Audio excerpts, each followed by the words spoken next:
as Warner. But he lost 2 All-American guards in Sean Farrell and Mike Munchak, along with center Jim Romano. As an end result, they've gone to throwing the football.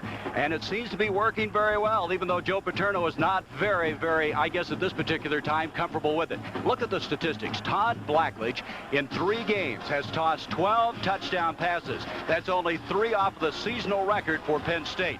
Now, last year against Nebraska, he had only 4 of 13. This is the first big test of the year coming up right here on CBS.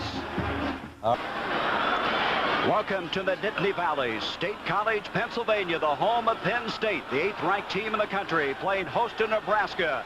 A record crowd expected today at Beaver Stadium as these 2 clubs continue their success, they hope. Nebraska's won their first 2, Penn State unbeaten, a 5-0 combined record, and last week Nebraska was just simply awesome. Look at the figures. They are averaging 510 yards rushing a game, 55 points a game, and here come the Nebraska Cornhuskers.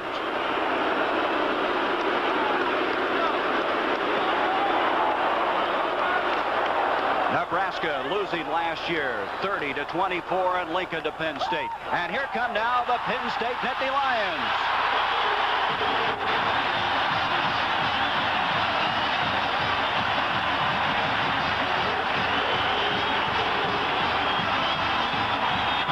Well, I'm Gary Bender, and we're just glad you can be with us. This is going to be some football game here on CBS. Nebraska, as I mentioned, they lost last year in Lincoln 30-24, and they've circled this date. They've been waiting for this rematch for a long time. They feel that this is the best team that Tom Osborne has had in 10 years. The last time they won a national championship was 1971, and that was under Bob Devaney. This really, in all intents and purposes, is the first chance for these 2 clubs to establish they are legitimate contenders for the national championship. We'll be back to introduce you to Pat Hayden in just a moment. As our backdrop, as we approach kickoff time, Nebraska, Penn State. The series record thus far, Penn State 5-4. And of course, last week it was Penn State leading in that ball game and winning it 30-24. Alongside me, our expert analyst is Pat Hayden. And Pat, we talked about Todd Blackledge at the top of the show, but Nebraska remembers what Kurt Warner did last year. Well, he's had a frustrating start this year, Gary. And if Penn State can't run that power football that we're so used to seeing, expect to see Kurt Warner in some different positions, in different formations, in motion, catching screen passes. Any attempt to get him out there in that open field would get one-on-one on a defender. You said power football. Nebraska can do that because of that offensive line. Well, great offensive football teams control the line of scrimmage. Nebraska has done that in its first 2 games. And that offensive line charge is led by center Dave Remington, an All-American last year, who some people suggest might be the most dominating offensive lineman since John Hanna. Nebraska has said that Turner Gill may be the best quarterback that they have had in the history of their school. Well, Nebraska has never had a quarterback with as much athletic ability. Some have passed the ball better, some have run the ball better, but Turner Gill can do both with consistency and grace. Turner Gill did not play in this game last year as he was out with an injury. We'll be back to have the kickoff in just a moment.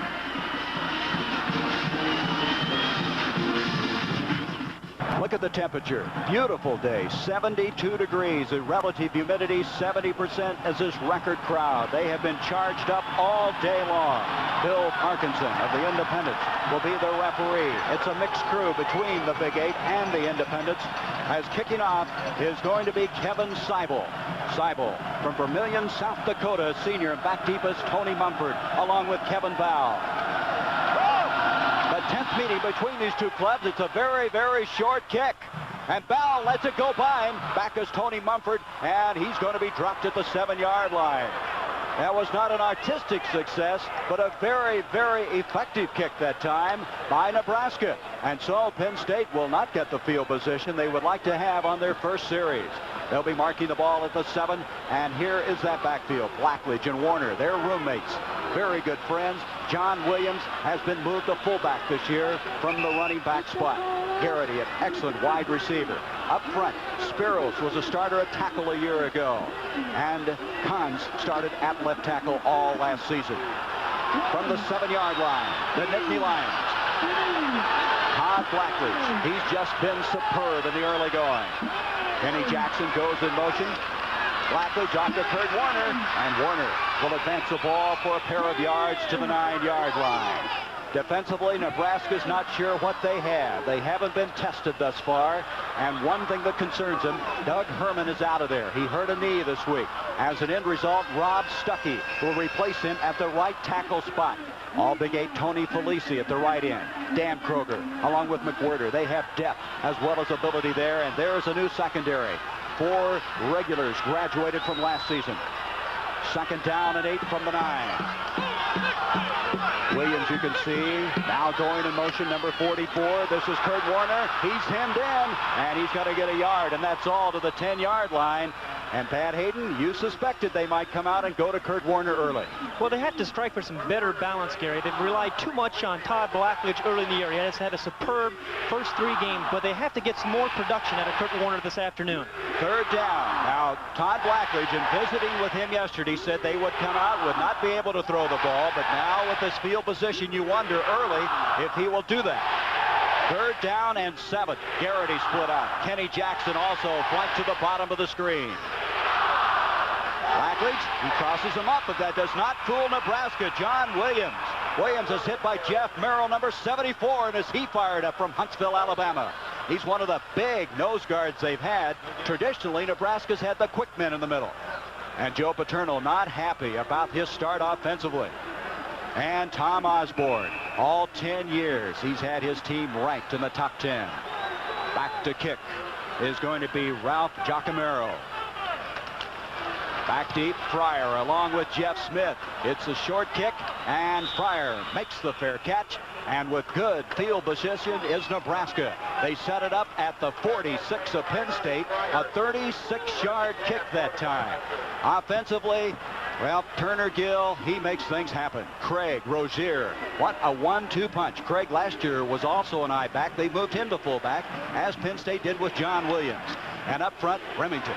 Tice, a veteran, a starter. And Delco, also a starter from a year ago. And watch Jamie Williams, the tight end. 1st down now from the 46, Nebraska. Turner Gill, out to Rozier, and Rozier passes inside the 45 to the 43. Gain of 2, maybe 3. The ball has been fumbled, I believe. Nope. They have blown it dead. Penn State thought they had the football, but they're going to come back. And the crowd, this partisan Penn State crowd, did not like it. So it's going to be Nebraska's ball. The ball blown dead. Ken Kelly, Gattuso, Ofer starting this game. Ashley, outstanding defensive end for Penn State. This has been a linebacker school for so long. Radisic on the left side and back deep. Watch the play of Roger Jackson and Mark Robinson, the safety. 2nd down, over the middle. Running the ball to the 35-yard line. Nebraska make it the 36-yard line. Straight up the middle goes Roger Craig, and that's going to bring up 3rd down, a yard to go. Dave Pathenroth, the linebacker, making the stop. There is Craig, the leading rusher a year ago for Nebraska. Gary, we expected to see power football from Nebraska. That's exactly what we're seeing here in this opening series offensively. 3rd down, a yard. Wilkening has come in at fullback now for the Cornhuskers. Turner Gill, off to Craig, and I don't know, it's going to be very close. Roger Craig out of Davenport, Iowa. Last year he gained 1,069 yards, but he needed a big yard there, and I don't know. Let's see. They may have to measure. And they're going to bring the chain gang in. That big power offensive line had their work cut out for him on that play. Well, Gary, what makes Nebraska so difficult to defend, as we've talked already a couple of times, they do run the power football. We're talking about between the tackles. But they also, with Turner Gill at quarterback, they can run the option series, and they also can pass effectively with Turner Gill. They really have 3 separate offenses, and it makes them very, very difficult to defend. Here is that measurement, and they have the 1st down by what? Maybe the half the length of football? Wait a minute. No, they're indicating... There it is. I thought for a moment he was saying it was short. I thought my eyes had failed me. And it's going to be a 1st down at the 36 by the half the length of a football. One thing you mentioned, Pat, they'll also cross you up with that wingback once in a while. Fryer, they'll bring him inside on a reverse. People have been frightened of that wingback since Johnny Rogers, I think, and Fryer's in the same mold. Craig welcoming the backs now on a 1st down for Nebraska from the 36 of Penn State. No score, just underway. Quick pitch, Craig. Craig powers to the 30-yard line. Interesting that they have Craig now at the I-back, have Rozier out of there, and Wilkening playing. Gattuso making the stop that time for Penn State. Well, Craig had over 100 yards against Penn State last year, and they're hoping he's going to pick up where he left off. But every play so far, Gary, has been between the tackles and letting Dave Remington and company do their job up front and control that offensive line of scrimmage. Those statistics you have to remember are against some teams of lesser competition. They have not been tested. This is what this is today, a big test. Second down, 5. Craig again tries to bend it back, and that's going to bring up a third down. Gattuso again, a real competitor for Penn State, making the stop inside the 30-yard line, so it comes to another third down for Nebraska. Jamie Williams will now check in. Mitch Crink, who was in a tight end on that play, comes out of the ball game. We're looking at Roger Craig. The reason Mike Rozier has not been in at tailback so far, he had a little injury there. He's shaking it off now. He's talking with the coaches, and he's going to be in the game a little later on. Well, that's the reason Wilkening in now, and Craig has moved back to the I-back. There's the distance they have left on this third down. Williams moves over to the near side as the tight end, the all-Big 8 performer. Here's Gill on the option. And Gill is not going to get the first down. The Nittany Lions, led by Ken Kelly, diagnosed that well. Kelly, who's been playing both a defensive end and a linebacker spot, made a fine play. This is the option series we talk about Turner Gill. Watch how slowly it develops. He's reading that in, and watch Walker Lee Ashley put some pressure on him. Mark Robinson come up from the free safety position, Gary, to make the tackle. Mitch Crink now comes back into tight end. Turner Gill had 2 operations on his leg. He had nerve damage. He was 90% the start of the year. They think now he's back to full tilt. Fourth down, they're going for it. 4th and 2. He mishandles the ball. Gill, he's trying to ad-lib, and I don't think he got the first down. He did not. So at a very critical time, a mishandled exchange from Remington to Turner Gill, and Penn State takes over. Remington, when he snaps that ball, and we'll pick this up as the game wears on, almost looks like he's offside all the time. He takes that step. That time, they did not complete the exchange. There's no score here at Beaver Stadium. 2, and here's what happened. Well, before a quarterback can do anything, he's got to get the ball from the center. There you just see a mishandled snap between Remington and Gill, and it's a 4th down. It's a critical play. Sometimes on 4th down, Gary, that center wants to get that ball off and get to his block. Now Penn State has good field position. Remember the first time they had the ball at the 7. Now at the 27, and Blackledge is going to take advantage of the field position. Beautiful protection. Complete to McCloskey, the tight end. Mike McCloskey out of Philadelphia. Rammed out of bounds. That's going to be very close to the first down. McCloskey already had 7 catches coming into this game. Watch the protection that Todd Blackledge has here. Now, this offensive line of Penn State is taking some criticism, but Blackledge is able to complete this pass because nobody rushing him. He picks his 3rd receiver, the tight end, McCloskey. McCluskey did get the first down, 6'5", 240. He's known for his pass catching, not the blocker maybe that some of the other tight ends, but you could see he can grab the football and did. First down grab at the 37-yard line. Only setback is Williams in the wing position. Kurt Warner. John Williams, 40, 45. He is struggling and has a first down to the 49-yard line, a 12-yard pickup. Brett Clark, sophomore from Nebraska City, Nebraska. And these Penn State fans, they're used to seeing that kind of running football. That's back to the 16 years of Joe Paterno. And now they may establish a running game. And he got a great block there by Mike McCloskey, the tight end who caught the ball previously. We saw his versatility. The play before, McCloskey catches a pass, throws a key block there for John Williams. There's what we're pointing out. Look at the difference. How much more they are throwing the football coming into this game. And Blackledge, play action fake. Good protection again. Lots of time and going to run. And he's down to the 45 of Nebraska. Steve McWhirter from Fairfield, Iowa, up to make the stop for Nebraska. McWhirter was out last year with knee surgery. They're going to mark the ball short of the 45, bringing up 2nd down and still 6. The Nebraska defensive coaches really feel Todd Blackledge as an offensive thrower, a deep ball thrower. They are going to try to lay back and play pass coverage, give him some change of looks every now and then, but basically play coverage and not blitzing. Dave Remington in the offensive line talking things over. Blackledge, who wants to be a Rhodes Scholar. He's already a Phi Beta Kappa, and it reversed to Warner, and Warner's going nowhere. That time, Nebraska reacted extremely well. Coming up on the fly was Dave Ritter, a junior from West Point, Nebraska, and is going to bring up 3rd down and 5. Tom Osborne, they saw something. They want to adjust, Pat. It's interesting that you don't see too many head coaches being offensive coordinators. Tom Osborne is Nebraska's offensive coordinator, and quite an offense they have. He was quite an athlete himself at Hastings College. Was a high school athlete of the year one year in Nebraska. 3rd down, 4 yards to go inside the 45. Blackledge rolling near side. Kurt Warner. Warner is enough for the 1st down inside the 40 to 38. Had he not put his hand down and stayed on his feet, he wouldn't have had that 1st down. A 6-yard pickup, 1st down for the Nittany Lions. Just as we suspected, Kurt Warner was in motion here. A little sprint out by Todd Blackledge. They're going to get him ball on a screen pass.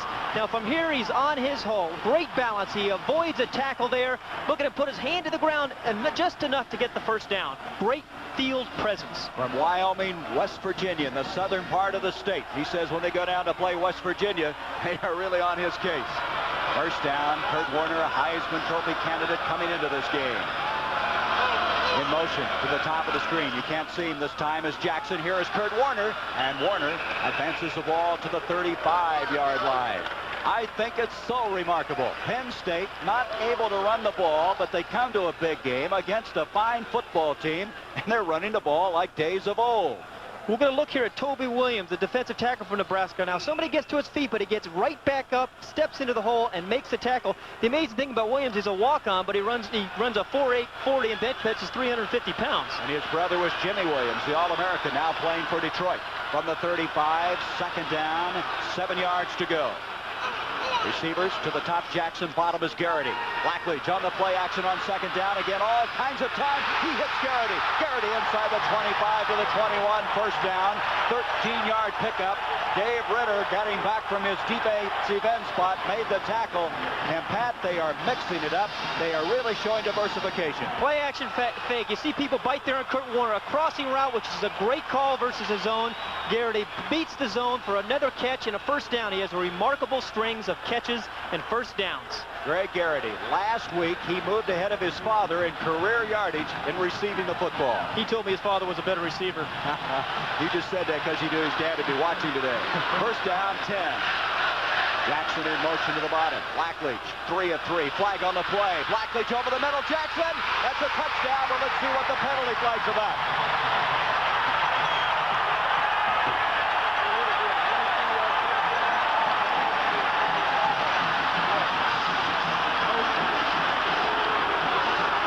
Bring it back. Illegal motion against Penn State.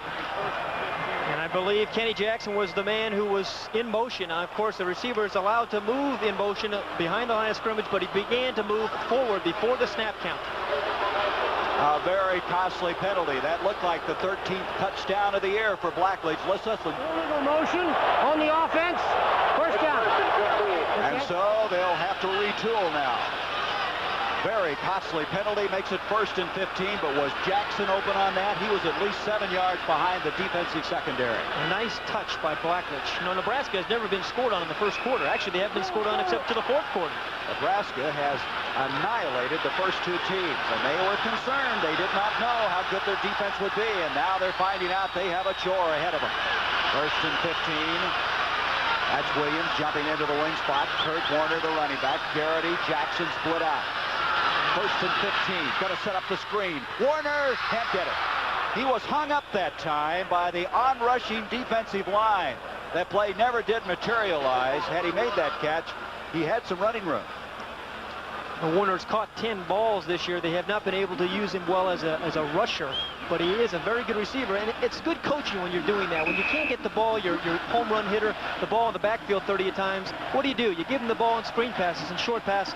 Boy, here's some of the excitement here. This record crowd of 85,000 plus, 450 media certificates handed out for the game. It is noisy down there.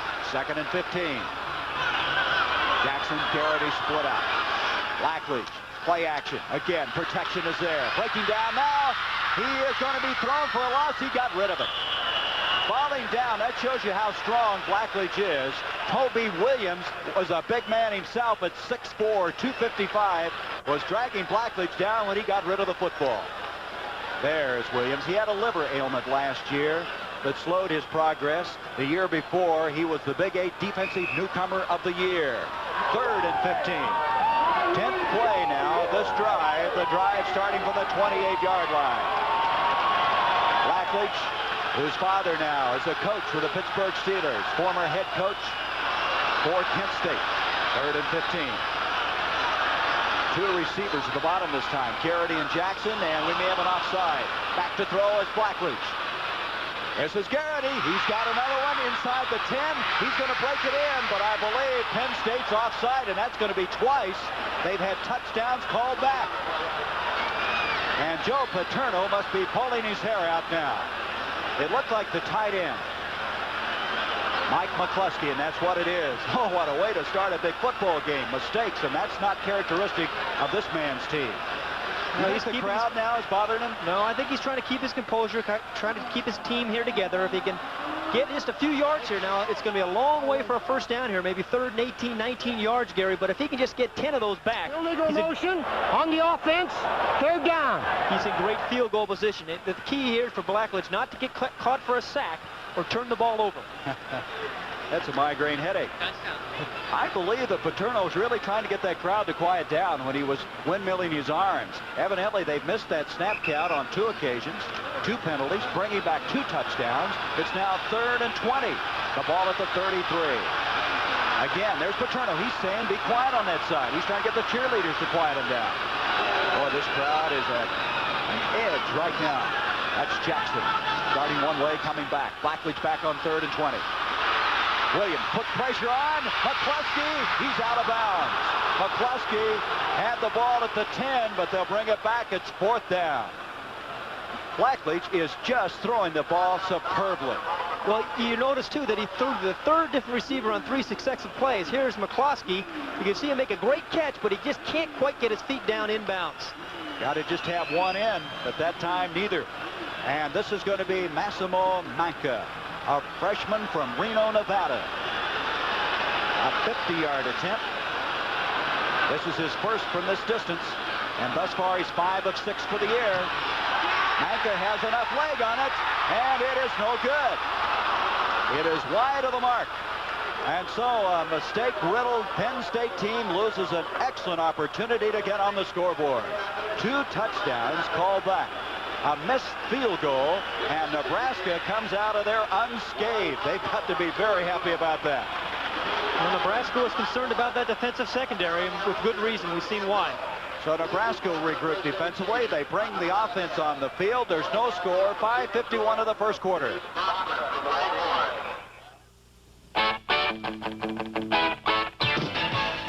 You are looking at live. Not an upset. Stanford over 13th ranked Ohio State, 23-20. Illinois trailing Pittsburgh. Marino against Tony Eason. This game here, no score. Nebraska has a football. Turner Gill, and here comes that power football once again. Roger Craig up the middle. Craig across the 35 to the 37-yard line. That last time the Penn State had the ball, they had it 14 plays, almost 4 minutes, and did not get any points. This is Tony Felici, the all Big 8 defensive end.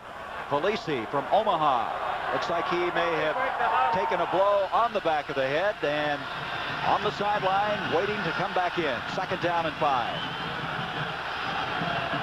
And again, a mix-up on the exchange. It looked like Gill and Remington that time were messed up.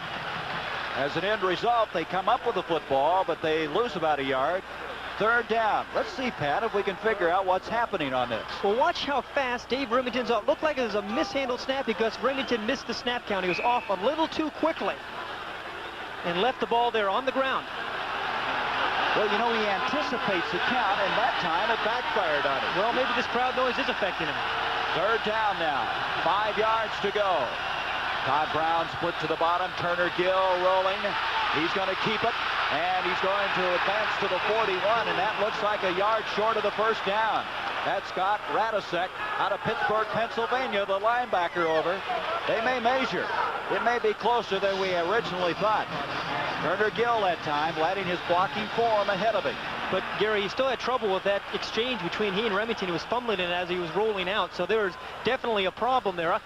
Some of the fact might be playing on natural grass, Gary. They're having trouble with some of that exchange. I don't think that's the problem, but Nebraska plays on artificial surfaces, and perhaps that's part of the problem. And the indication is they are short. It'll be 4th down. Nebraska will have to kick the football. There's a Cornhusker fan. It's a long ways from Lincoln, Nebraska, but we saw a lot of red in the hotel this morning. They love their football. They've had 120 consecutive sellouts in Lincoln, Nebraska.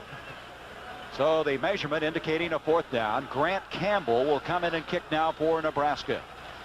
On that exchange, let's get back to it for a moment. Remington leaves before really the snap count.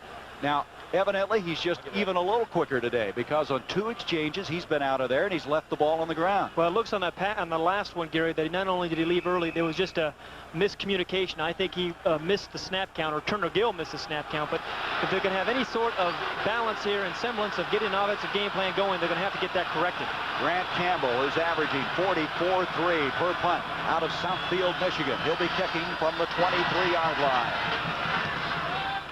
He hits it high. Mark Robinson back. He makes the fair catch, and Penn State will have the football at the 16-yard line. A 42-yard kick that time by Grant Campbell. No score, 4:05 first quarter.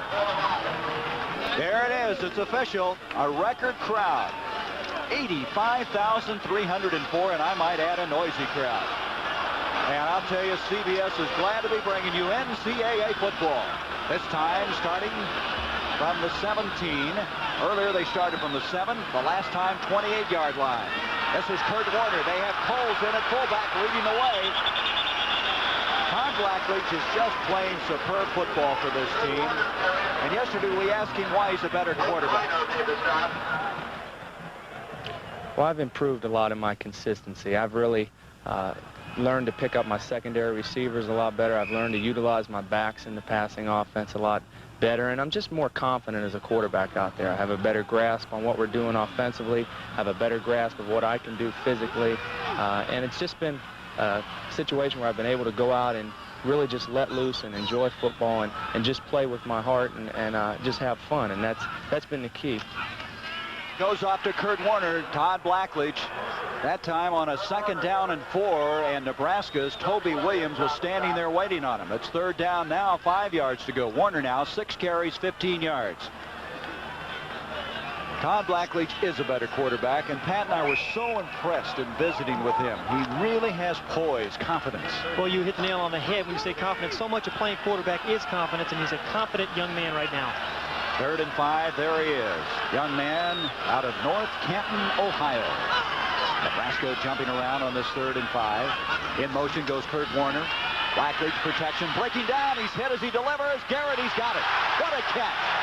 Greg Garrity at the 35-yard line. Neil Harris was on him tight, but he still made the grab. A 13-yard pickup. These receivers, he really picks them out and moves the ball around. He doesn't favor any one guy, and there is Garrity this time with the catch. You know, he's caught 34 balls over the last 2 years, actually 36 now. 34 of those have been for first downs, Gary. It's a remarkable record. He must know his yard markers. He must be a clutch performer. That's what I would say. From the 35, first down. Garrity has 2 for 26. And this time, split to the bottom of the screen, and comes Garrity. Jackson to the dot. John Williams is checked back in. This is Williams with the football. Williams to the 40. He'll take it to the 47-yard line. Good second effort on his part. Steve Damkroger making the stop for the Huskers. Damkroger, an all-Big 8 second-team selection last year. I was talking to Coach Chuck McBride, the defensive coordinator. He said that Damkroger has never been in the training room. He sees a throwback to the old days of football. He doesn't know what it's like to go in and be administered to. He's out there playing every down. He is number 35 out of Lincoln. Joel Coles now comes back in at fullback. Jackson split out. Garrity split out. Blackledge, 2nd down, 2. He eludes. Ritter deep to Warner. Warner's got it. 14-yard line. Chris Van Norman back, but that's a 43-yard completion. That's what Warner can do. He can catch the ball as well as run with it. Look at the speed here. Now, this is an offensive back down against a defensive back, and watch him adjust on this ball. The ball's a little bit underthrown. He jumps up, squares his shoulders to catch the ball, makes a great catch over Van Norman, a very versatile athlete. If he's not hurting you with the run, he's going to catch a big pass for you, Gary. He is an excellent receiver. He stayed here all summer long. He and Blackledge worked out together. He's gained about 13 pounds. Blackledge shed 10. And they're both delightful young men. They are, and roommates, as we mentioned earlier. Now we're going to have a timeout called by Penn State. The Nittany Lions at the 148 mark after that 43-yard completion. They want to take a break. Blackledge now 5 of 8 for 85 yards. They are moving. Nebraska backed up now at the 14. There's the time remaining. Earlier, Penn State moved the football, but they came away without any points. A 43-yard completion. Blackledge to Warner. Williams, Coles, and Warner as they have a power backfield in there now. Williams jumping into the wing spot. No score from Beaver Stadium. Blackledge play action, setting it up nicely. Over the middle, McCluskey, check that, Kurt Coleman.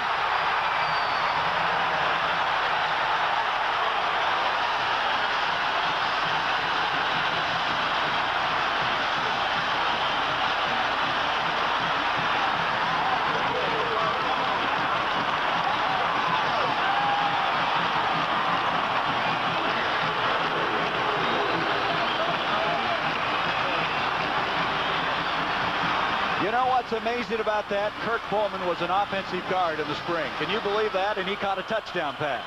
Joe Paterno moves his men around, knows how to take advantage of personnel about as well as anybody I've seen.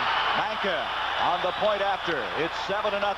Kurt Coleman from the Pennsylvania area coming up with the catch, his first of the year, going for a touchdown from 14 yards out. This is a terrific call. It looks like power football. They've got 3 backs in. They go in motion. They fake to Kurt Warner. Everything looks like run. Kirk Bowman just slips behind the defensive backs. He's wide open for the touchdown. Pretty good hands for an offensive tackle. Boy, I guess so. They took all that wrapping off his hands. He can catch the ball. Again, Kurt Warner's been so much of their offense. Watch the linebackers freeze on Kurt Warner there. It gives, again, great protection by Blackledge over the top to Bowman, and 6 points. Nebraska has never been scored on this year in the first quarter. Pat, it looks to me like Nebraska has a lot of adjusting to do. Blackledge receivers are open. They were concerned about, Nebraska was concerned about its pass defense, and rightfully so. Kurt Warner is like stopping inflation. He's pretty tough. It's tough to do that. Well, that was an 83-yard drive and 6 plays. Blackledge on that drive was 3 of 3 for 70 yards, and Blackledge is having the kind of day he's had the 3 previous times out. And the amazing thing is Penn State's offensive line has taken so much criticism over the last 3 weeks because Kurt Warner has not rushed the ball very well, but they're giving him all day long to throw the ball. Nebraska's going to have to change his defensive scheme a little bit, Gary, and put some more pressure on Blackledge. That was the 13th touchdown pass of the year for Blackledge. He's been averaging a 4 a game. He's had 2 called back today. That's right. There's the statistics. Pryor, Rozier back deep for Nebraska. Thus far, it's been all Penn State in this first quarter. 1:43 to go in it. Booming kick that time by Manka. They're not going to bring that one out. Pryor will go to one knee and out to the 20 on the touchback. And Nebraska, in this record crowd, they have their work cut out. Tomorrow, the NFL Today gives you all you need to know about the NFL players' strike, the history of the union, and what other union people think, the economic impact. Quarterbacks Ron Jaworski, Kenny Anderson, Richard Todd, and Joe Theismann will join Brent Musburger in the studio along with John Madden, Pat Summerall, Hank Stram, and Roger Staubach. And then it's Super Bowl 16. Another look. It all starts tomorrow, 12:30 Eastern, right here on CBS. From the 20-yard line, first down for the Cornhuskers. 2 tight ends, Crink and Williams in. Gill pitches to Rozier, and Rozier goes for 5. Now, Nebraska may have to make adjustments also offensively. Well, number one, they've never been behind before, so psychologically they're in a different position than they have been this year. So they have to respond to a totally new situation. They brought in 2 tight ends here to try to get some more blocking power and some support for the run.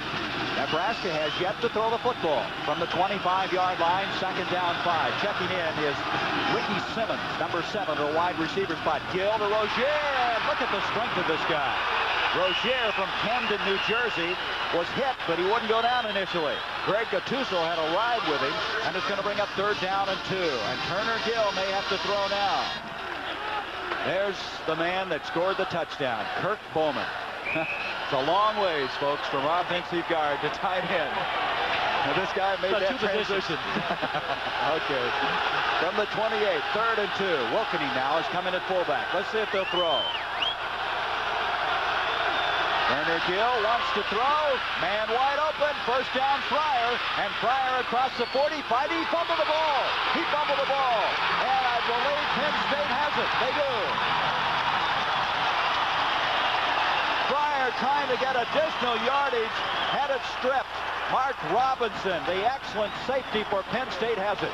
Well, Fryer's the receiver here. He's got great athletic skills, and what he's trying to do is catch the ball and then get back inside to make a big play. But it's a cardinal sin. When you're getting tackled and there's people around, you got to tuck the ball away. You see Biondi come up, put a stick on him. Hamilton, number 17, is coming in, try to lend a hand. You see him struggling. Now the ball pops loose. That was Biondi, though. It was the guy that got the ball loose. Big turnover. Nebraska had the 1st down, and there is Fryer. That puts the Nebraska defense back on the field in a hurry. Coles is in the backfield, along with Kurt Warner. Kenny Jackson goes in motion. 1st down from the 43. Blackledge, pressure put on by Merrill. He had to throw it before he wanted to, and Jackson was not turned, was not looking for the football. That was very good pressure. Nebraska's Merrill, Jeff Merrill. Honorable mention, all Big 8 performer, and that's what Nebraska's got to do, is put pressure on Blackledge. Looking at other scores, you saw the upset earlier, Stanford defeating Ohio State. Oh, North Carolina. Think their offense is rolling? Florida leading Mississippi State. The Gators are growling. They are really going well, and Notre Dame having quite a battle with the Boilermakers. 2nd down, 10. You see 25 seconds left in this quarter. 7-0, Penn State. Blackledge, pressure put on again. He completes it, and is he annihilated. Dan Kroger came up and really pounded the receiver on that play. It's Kurt Warner. They lose yardage. It'll bring up 3rd down and 12, and all of a sudden now Nebraska's putting pressure on. Dan Kroger's not your finesse player. Watch this. He's going to come out and read this screen, fight through a blocker, and make the tackle. There was lucky there wasn't a fumble there. A great read by Steve Dan Kroger, the linebacker. And we have come through the 1st quarter play. Dan Kroger, a high school All-American from Lincoln. He led them in tackles in the Orange Bowl. He led them in tackles for the year. And the 10th leading tackler in Nebraska history. Penn State, after 15 minutes, has the advantage, 7-0. They have been most impressive throwing them through the eyes of a Nebraska Cornhusker. His helmet, it's got to be a concerned look right now as we start the 2nd quarter. Penn State has the ball at the 45 of Nebraska. Skeeter Nichols now in at a running back spot along with Joel Coles. Blackledge back to throw. Over the middle, Garrity just behind him. He may have had his vision impaired that time by one of the defenders who reached up. Dan Kroger dropping off from the linebacking spot. Here we get a chance to see Greg Garrity. It's a big 3rd and 13 play. He's going to get some double coverage now. He's going to push down the field. He's open over the middle, but Blackledge is getting some pressure. You can't see that here. The ball is a little bit behind him, probably catchable. Ralph Giacomero, number 21, back to kick for Penn State on 4th down. He hit it nose high. They're going to let it hit. That ball is going to go out of bounds at the 5, maybe the 6-yard line. A 39-yard kick, very strategically placed by Giacomero from Upper Settlebrook, New Jersey. So the field position, not what Nebraska wants, but they did get the football back. In that 1st quarter, Penn State dominating. Look at this, 7-1 in 1st downs, 6 of those 1st downs passing. And they've kept Nebraska's offense, which they were concerned about, off the field by controlling the football. At field position, Rozier, Craig now back in as a 1-2 punch in the backfield for Nebraska. It is noisy now. Turner Gill. Rozier, he struggles to the 10-yard line. It's going to bring up 2nd down and still 7 yards to go. This is just it. Nebraska's 2nd and 7. This is what Penn State is doing such a good job of. Nebraska's offense very rarely the past 2 weeks has been in a 2nd and 7, 2nd and 8 situation. Penn State's defense is taking 1st down away from Nebraska and putting them in positions where they don't feel comfortable. Turner Gill has thrown one pass. He completed it, but the ball was fumbled after the catch. Second down and 7 from the 10. Rozier, Craig again. Play action. Gill rolling out. Has time, but he overthrew Ricky Simmons out of Greenville, Texas. He overthrew him by a bunch. Other scores. What a big day this is. Pittsburgh now leading Illinois. That's being played in Champaign. Some people think Illinois is the best team in the country. Alabama leading Vanderbilt. Clemson, the game we had last year or last week was Clemson-Boston College on CBS. So it looks like the Tigers offense going. 3rd and 5. Fryer, Brown split out. Nebraska needs a first down. They are backed up. They trail 7-0. Gill rolling again, open and out of bounds goes Fryer, and that will be enough for the first down, and that was very well executed that time. Tough throw for a right-hander to roll left and throw. Just a simple pass by Irving Fryer pattern. He runs down a simple out pattern. The ball was thrown on time, clearly for the first down. This is what they need just to get their offenses going. And this time he steps out of bounds rather than fight for the extra yardage where he fumbled last time. Fryer, they think he's the best since Johnny Rodgers, the Heisman Trophy winner at that position. Nebraska now from the 20-yard line. Our football, they return to Roger Craig, and Craig to the 24. Second down and still 6. Penn State trying to take that power football away. Any unusual adjustments? Well, Joe Paterno felt that to stop this power football by Nebraska, their defensive linemen had to come off those awesome blocks by Nebraska's offensive linemen and take it to those backs and offensive runners. Our problem right now is the scoreboard. For some reason, we have 85 minutes and 51 seconds to play in the second quarter, so we'll have to make an adjustment. There it is. I don't believe that's correct. The score is, however, Penn State with a 7-0 lead. Nebraska now taking possession of this football at the 14:49 mark. As you look now at Dick Anderson, the assistant coach for Penn State. Tom Osborne.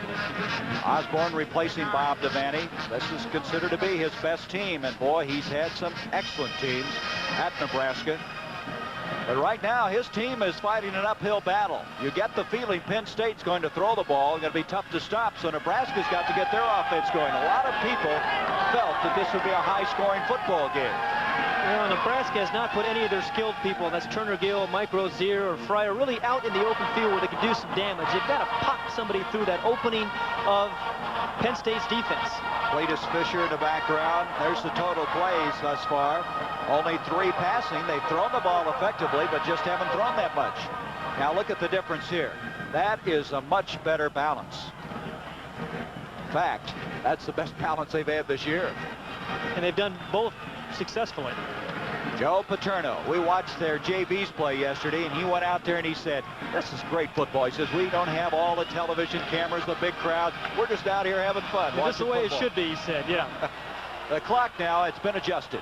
There's 13:40 left in the second quarter. It's second down, 7 yards to go. Turner Gill played his high school football in Fort Worth.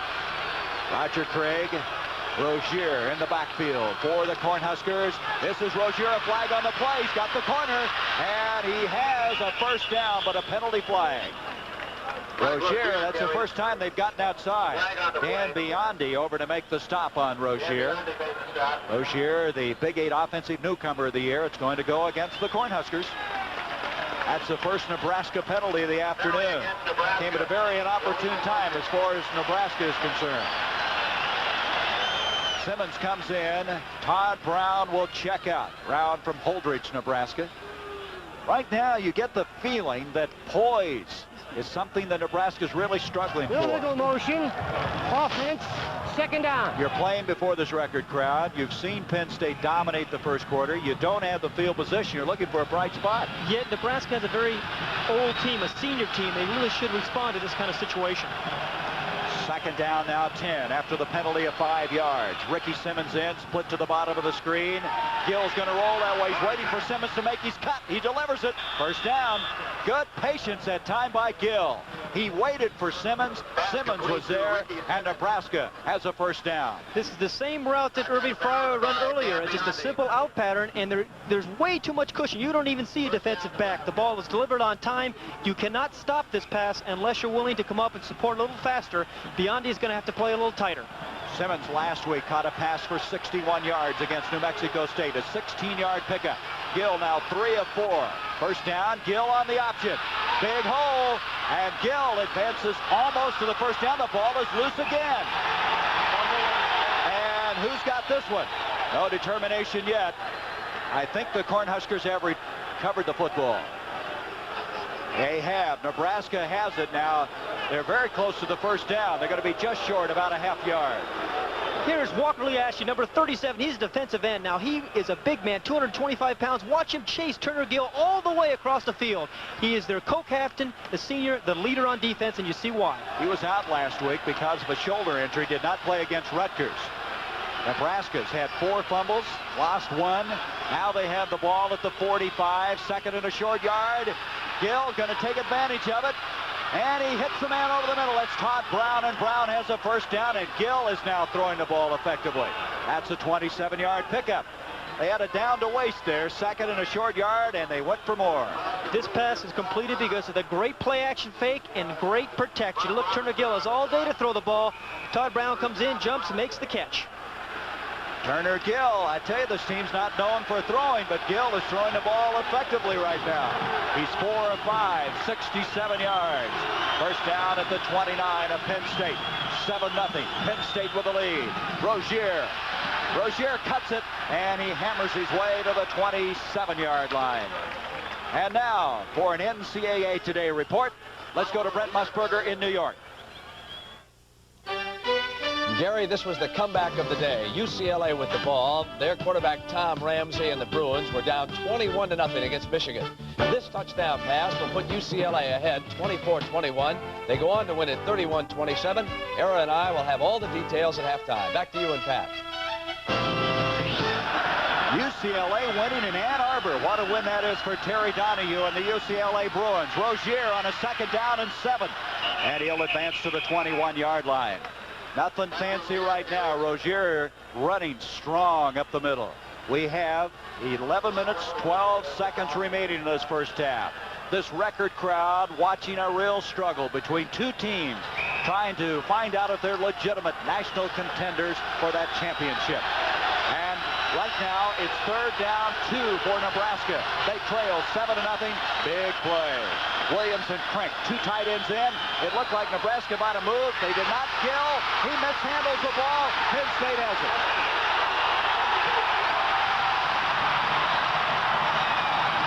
Al Harris, number 88 from Wyoming, Pennsylvania. That's the 5th fumble of the game for Nebraska. The second one they've lost. It looked like, to me, the left side of the line fired off prematurely, but there was no flag. As an end result, Penn State has the football anyway. At the 29 is where they'll have it. We have a timeout. 10:45 to go, second quarter. Penn State by 7. Turnovers are killing Nebraska. Well, Turner Gill, it's a simple option. This is what actually a play runs very, very well. He pitches the ball blindly, really changes his mind in mid-throw and tries to bring it back. And Penn State makes a recovery. And Penn State at the 29-yard line. They lead 7-0. Blackledge, time to throw. Open, Garrity. Garrity struggles to the midfield stripe. Greg Garrity, he's not very big. He's 5'10 and a half, 170. But boy, he plays like a huge man. Todd Blackledge has been throwing the ball around the different receivers all day long. And here we're going to see Greg Garrity, another one of their great outside receivers, just beat his zone and spin and almost break a tackle there. That's a 20-yard pickup. Again, you're seeing Blackledge in the pocket with plenty of time to throw. Nebraska is going to have to put more pressure on Blackledge. Blackledge is on target, and he is spreading the ball around. He's throwing to all of his receivers. First down at the 49, Kurt Warner. Warner cuts it to the 45. He's to the 40. Warner to the 35-yard line. 15-yard pickup. Chris Van Norman on the stop. That's the kind of running you expect to see of this Heisman Trophy candidate. Well, here's the Kurt Warner we were so familiar with last year. You see a little pitch. He just lets the traffic go by. Little jitterbug there. He's down into the secondary. This has got to be a big lift for Kurt Warner. Has not had big rushing games the first 3 games for Penn State. He has 28 carries on 28 yards, I should say, on 7 carries from the 35-yard line. First down for the Nittany Lions. Blackledge back. Kenny Jackson Broken up. Fine coverage at time by Alan Lyday. Lyday from Wichita. Over batted that one down, and that's one that they've had covered. They haven't had that many covered. Remember now, in all fairness to Nebraska, they lost all 4 of their starters from the secondary. Lyday did start 6 games last year, but they have a sophomore in Clark, a sophomore in Neil Harris playing back there. And they're running up against one of the nation's best, Todd Blackledge. Mike Knox now has come in at linebacker. Steve McWhirter checks out. Knox, the sophomore from Castle Rock, Colorado. Short of the 35, 2nd and 10. Little handoff to Warner. There he goes. He gave him a leg. He took it away. 25, 20, 15, to the 10, 5. He's out of bounds at the 4-yard line. Chris Van Norman, touchdown saving tackle. Kurt Warner, did he give a leg to him and take it away on this run? Kurt Warner can hurt you catching the ball, and he can hurt you running the ball. A simple little draw. He dances around, breaks the tackle. You can't see the block by John Williams. There you see John Williams make a block, clearing the way for Kurt Warner to get down the sideline and a big gain. Well, Williams, unselfish football player, moving to fullback. That's one of the reasons he did, to block like that. The last 2 carries now, 46 yards for Kurt Warner. 1st and goal at the 4-yard line. 3 backs in, Coles, Williams, and Warner. This is Williams in motion. Blackledge gives to Warner. Warner is going to make it to the 2. It'll be 2nd and goal there. So Blackledge looks to the sideline. He'll have another play call. Nebraska playing tough on that play. Kurt Warner, I think, is having a lot of frustrations this afternoon. You probably know the story. He was so upset he did not carry the ball the first 2 games the way he wanted to, but he's resolved that in his mind. He has really worked it out. He's a team player, and he's getting his day in the sun right now. This is the 6th play of the drive, starting for the 29-yard line. 2nd and goal from the 2. In motion goes Williams. Kurt Warner again. Warner's got the corner. Touchdown.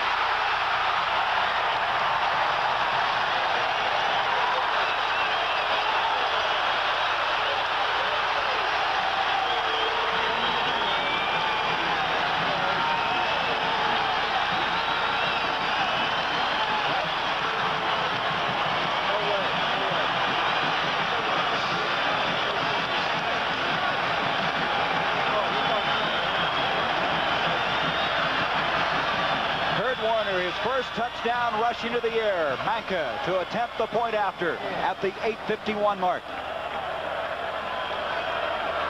Manka's kick right up the middle. It's 14-0. Penn State leading Nebraska. And the Cornhuskers are going to have to regroup.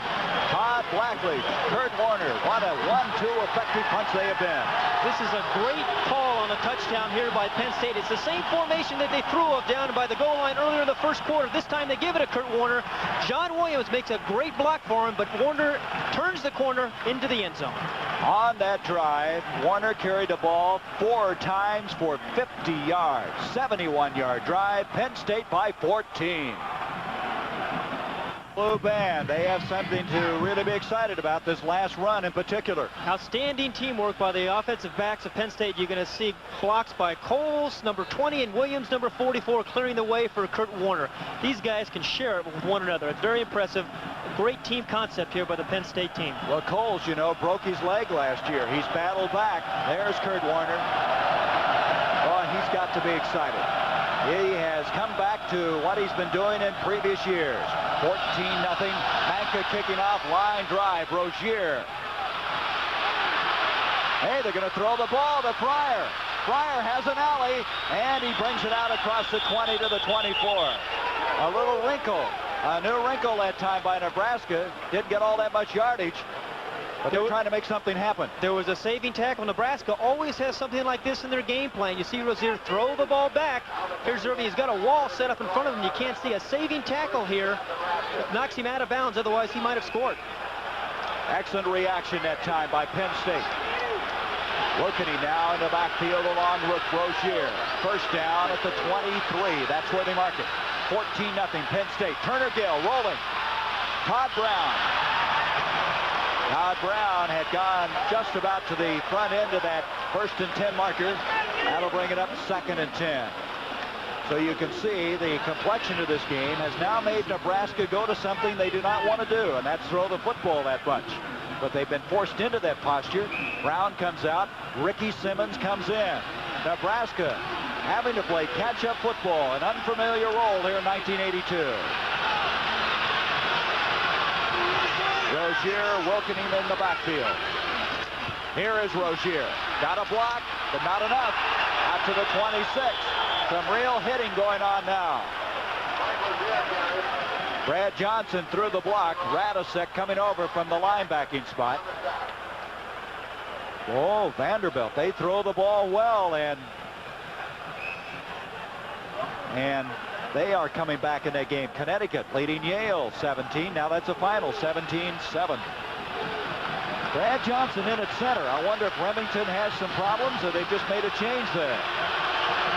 Johnson, a senior from Harvard, Nebraska, now snaps the ball to Turner Gill. 3rd and 7. He dumps it to Rozier. Incomplete, 4th down. Nebraska's got to kick again. The crowd on its feet.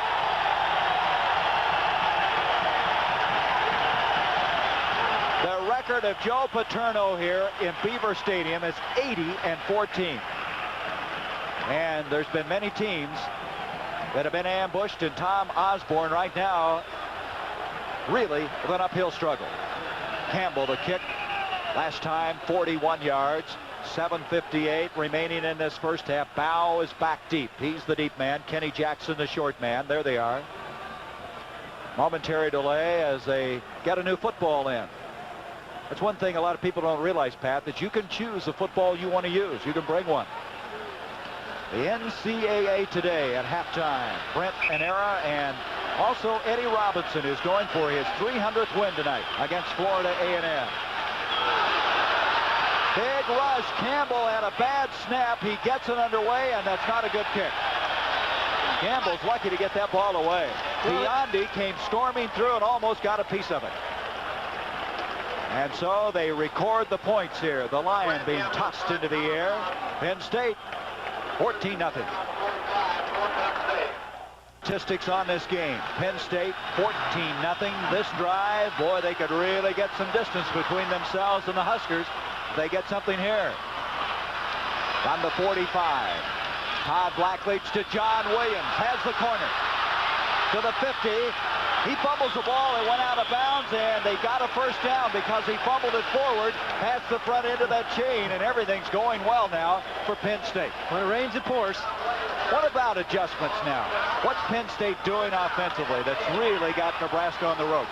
Well, Todd Blackledge, first of all, is throwing the ball very well. We expected that, but what the key to Blackledge's success has been the protection that he's received. He's had all day to throw the ball.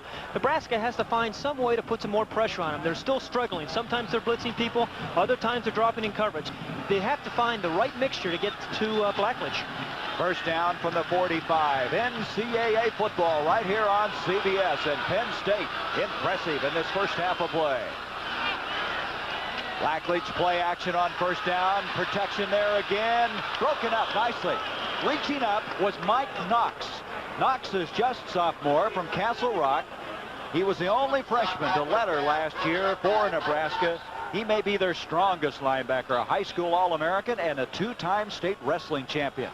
That pass looked like it was headed for a first down. He made a very nice play, a very nice tip, a heads-up play, because Kurt Warner had snuck behind him for a big reception had he caught it. Second down, 10 from the 45. Nebraska needs to hold. They trail 14-0. This crowd, record crowd, Penn State partisan crowd, loving every moment of it. This time, Joel Cole out of Pittsburgh, a senior, the man we mentioned who had the broken leg. A year ago, he scored on a 2-yard touchdown against Nebraska. Might be a little warm in there today. It was 72 degrees at kickoff time. This shows you what Penn State has done thus far. Great balance there, Gary. And that's something they haven't had. It's been all passing in the 3 previous games. Williams, Warner now in the backfield. Jackson, Garrity split out on 3rd and 7. Time to throw again. John Williams. Williams inside the 40 and somehow stays inbounds across the 35. Mike McCluskey, the tight end, threw a fine block on that play. These Penn State backs can hurt you in so many ways, with some blocks, with runs. Here you're going to see John Williams make a nice catch and pick up a block by Mike McCluskey. These Penn State backs know where their blockers are. You can see him setting McCluskey up. McCluskey comes in the picture. Williams waits for him, steps into him for a few more yards. That's a first down to the 32. John Williams. Last year he started 2 games when Kurt Warner was out with an injury. Gained 192 yards in one and 140 in the other. That's the 5th different receiver to catch a ball today for Penn State. And Kurt Warner, nothing going on that play. Stacked up. He does get inside the 30. Gain of 2. Tony Felici made sure that Warner did go no further up the field.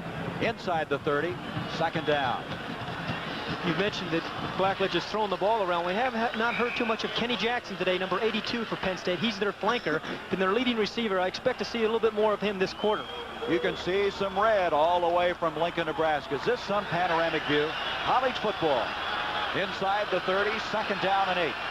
Jackson Garrity split up. 14-0, Penn State with the lead. Jackson in motion. Play action, nice fake. However, Merrill's not fooled. Open is McCluskey, but I believe he's out of bounds. He is. Very nice play call. Nice fake. Set it up, but McCluskey just didn't have enough room. Pass complete to Mike McCluskey, out of bounds. You're going to see McCluskey. Nobody's even close to him, but he just can't keep his feet in bounds to catch the ball. I wonder if he did not see where he was. Whatever it was, it came back to a third down. But Blackledge is really faking well. He must be freezing those linebackers. Well, when your running game is going as well as Penn State is right now, it makes those play-action fakes so effective, and that's why you saw McCluskey so wide open there. Third down. 7 yards to go. There's a ground level shot from the end zone. And that's what Blackledge is looking at, that secondary. Third down, protection excellent. And broken up. That looked like Toby Williams, 97, who reached in. Rob Stuckey was also back there, playing in place of the injured Doug Herman. There's Williams, a very quiet guy, doesn't say an awful lot. He just lets his actions speak instead of words. And so it's fourth down.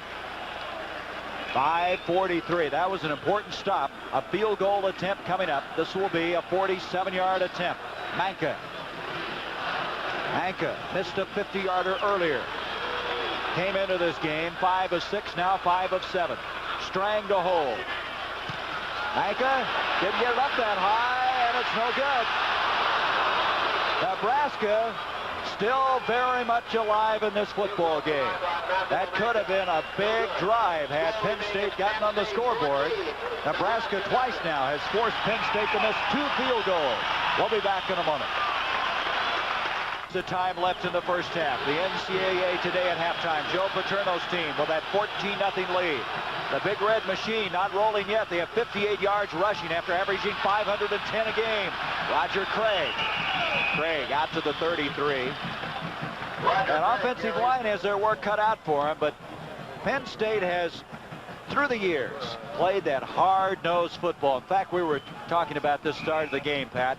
They don't come out in fancy uniforms. They just come out, put that headgear on, and they make you work for everything you get. Well, there were some question marks on Penn State's defense, too, but they've responded to the call. Rozier, Wilkening in the backfield. Second down and 7. Nebraska, ranked number 2 in the country. Turner Gill back. Broken up inside. Intended for Jamie Williams, but one of the linemen got a hand on the ball. Jamie Williams, the tight end. They're looking at Radisek out of Pittsburgh.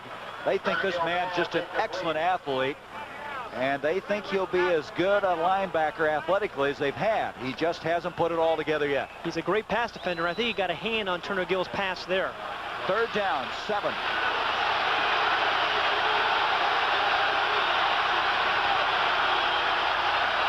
Turner Gill wants to throw again. They pick up the man blitzing up the middle. Fryer, the intended receiver.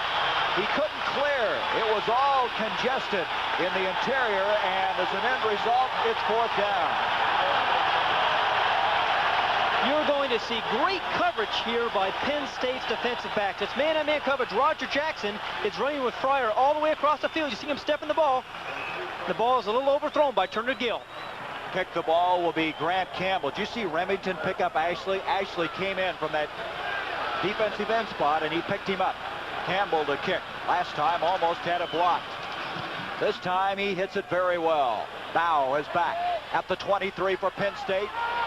Bow out to the 30-yard line to the 31.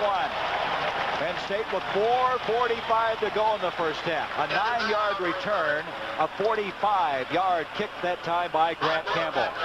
Tonight on CBS, don't miss Walt Disney, followed by Detective Peter Sellers and the Revenge of the Pink Panther. It's a night of great moments tonight right here on CBS. Gary Bender, Pat Hayden, and NCAA football on CBS. From the 31, first down. Starting to get a little darker here. There was a forecast of possible rain before this game is over. Skeeter Nichols, John Williams in the backfield. This is Nichols. Nichols, sophomore from Cambridge, Maryland. Brings it out to the 33. Jeff Merrill with the stop. Time and time again today, Penn State looks like they're hemmed in. Their backs have struggled forward for 2, 3, 4 big yards. There was a good example of it. Skeeter Nichols had a brilliant spring. In fact, may have had the best spring of any of the running backs. There's Steinkühler, offensive guard for Nebraska. Brown, Nebraska right now trailing 14-0. Second down, 7. Open, Garrity. Greg Garrity, he had to stretch all of that 5'10" and a half inch frame to make the catch. A 21-yard gain. He's shaken up on the play. He was vulnerable because he was so extended catching this football. Brett Clark up to make the stop. Nice poise by Todd Blackledge here. This is actually his third receiver. You can't see it, but he was looking to the other side of the field. Comes back to Garrity, who makes a diving catch. He is 4 of 68. Courageous little guy from Bradford Woods, Pennsylvania. He's shown a real knack, Garrity has, of finding an open area between the zones, Gary. They are trying to double cover him, but he's getting behind the front part of the zone and in front of the safeties and catching balls there for first downs. We mentioned his father, an outstanding performer. You know, Garrity at one time thought he was too small to play. He went to a small school, Westminster. All of his ability to play major college football, and he's proven it, isn't he? Well, he's a walk-on here. First downs, Penn State now with 12. Nebraska with 5. Coles, Nichols in the backfield. Blackledge to throw. And Nichols can't come up with it. Good defensive play that time. That was Wade Priner out of Battle Creek, Nebraska, who reached in and got a hand on it. We have Tony Felici shaken up. He wants to come out, and he will, as coming in will be Dave Ritter. Felici, 46, shaken up on that play. Second down, 10. There he is. They can't have him out of there. This guy, all Big 8, last year, led him in tackles for loss and was a leading tackler coming into this game. 3:45 to go, first half. Getting the ball placed. Mark Battaglia, the center. McGinnis, Spiros, the guards. Heller and Kans, the tackles. Now, momentary delay as they have the ball spotted at the 46. At halftime, Brandon Era looking forward to scores and highlights. We've had some upsets today, and Eddie Robinson, in their own words, what a class gentleman he is, the coach at Grambling. Second and 10. Open, McCluskey, wide open. McCluskey inside the 25 to the 21. The obvious question is, Pat, how can he be that wide open? A 25-yard pickup on the play. It looked like Blackledge audible. What happened there, they were trying to double cover the outside receivers. You see Blackledge calling audible, the play action fake. Now, when you double cover the outside receivers, what do? You go to the tight end down the middle. This is exactly what they did. McCluskey was wide open down the middle for a big play. Tell you, for a guy who didn't want to throw the football, Joe Paterno, he's constructed a pretty good passing game, hasn't he? And he's concerned this man, Tom Osborne. Coles, Warner in the backfield. This Penn State offensive attack has been impressive. Kurt Warner. Warner has the 20-yard line to the 17. It'll bring up second down. You know, it's one thing to say you're going to throw the football. Sometimes that can be a pipe dream. You got to know how to throw the football. And evidently, Joe Paterno's been hiding that fact for 16 years. Well, one of the great signs of a coach is the ability to adjust, Gary, and they've got the terrific skilled people here, the receivers. They have 3 or 4 great outside receivers, a nice tight end, and the thrower in Todd Blackledge, and they're going to take advantage of those skilled people, and they've done that all season. They continue to do that today. Jeff Merrill is shaken up. He was out most of the spring with some minor injuries, and now coming off, you can see how physical this game has been. We had Polisi earlier, now Merrill. And, of course, Garrity, he came off on his own. 2nd down, 7. Boy, this crowd at a fever pitch. 14-0 Penn State. Ken Graber has come in from Minneapolis, Minnesota, a sophomore, to replace Merrill.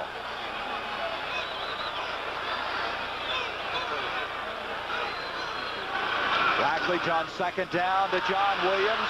Williams trying to turn the corner, stays up somehow to the 16-yard line. He ran right through Neil Harris. Cam Kroger eventually made the tackle for Nebraska. And that's going to bring up 3rd down, still a long 4. So we have 2:13 the clock running. Penn State dominating this first half. They've had chances at 2 field goals that did not find the mark.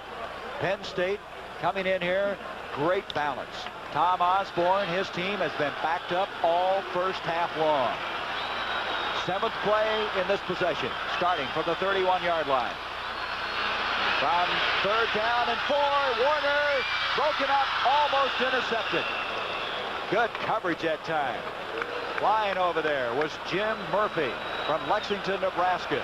Also, the man who we were talking about earlier that we thought was going to be out for a while, Polisi, was over there.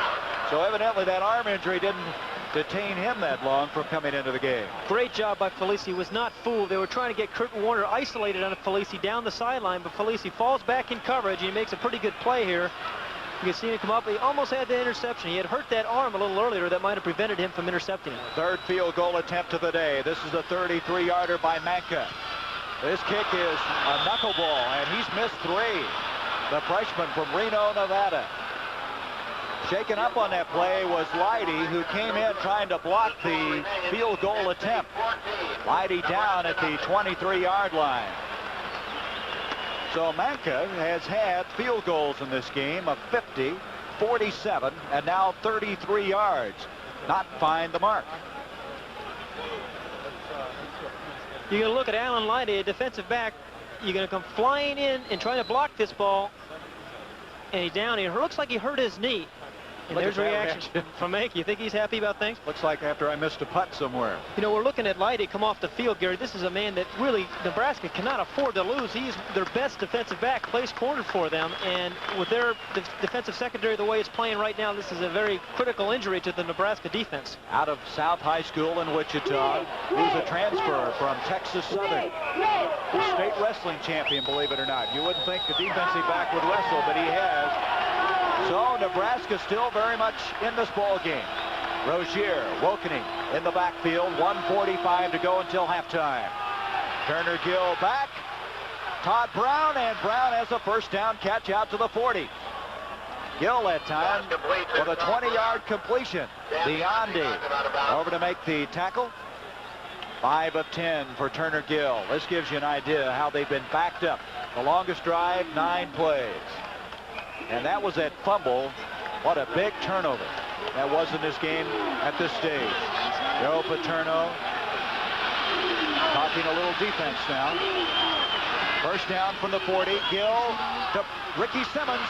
First down catch. He took a pretty good shot, but he held on. Simmons, who was a high school teammate of the backup quarterback at Nebraska, Nate Mason. There's the time as they stop the clock on the first down, moving the ball to the 49. First down, Nebraska.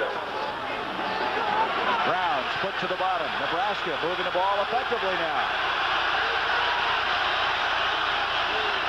Remington back in its center. Turner Gill throws to Brown. Did he juggle it? He did. He did not have possession before he went out of bounds. But Gill is throwing some arrows. He's really throwing the ball effectively. He really is impressing me. He's putting a lot of steam in that ball. That's probably why Brown had a little trouble catching that ball. You don't expect Nebraska to throw like they're having to throw, but they've been forced into that. This time, look at this. You know, he's got some juice on that ball. Now, Todd Brown's either concerned about keeping his feet in bounds or that ball just got a little too much steam on it. Either or, it's an incomplete pass. Well, that was close, though. You see that? He got that foot down, but evidently did not have control. Gill back. That ball is a little wide of the mark. He had to throw it before he wanted to. Simmons made his cut.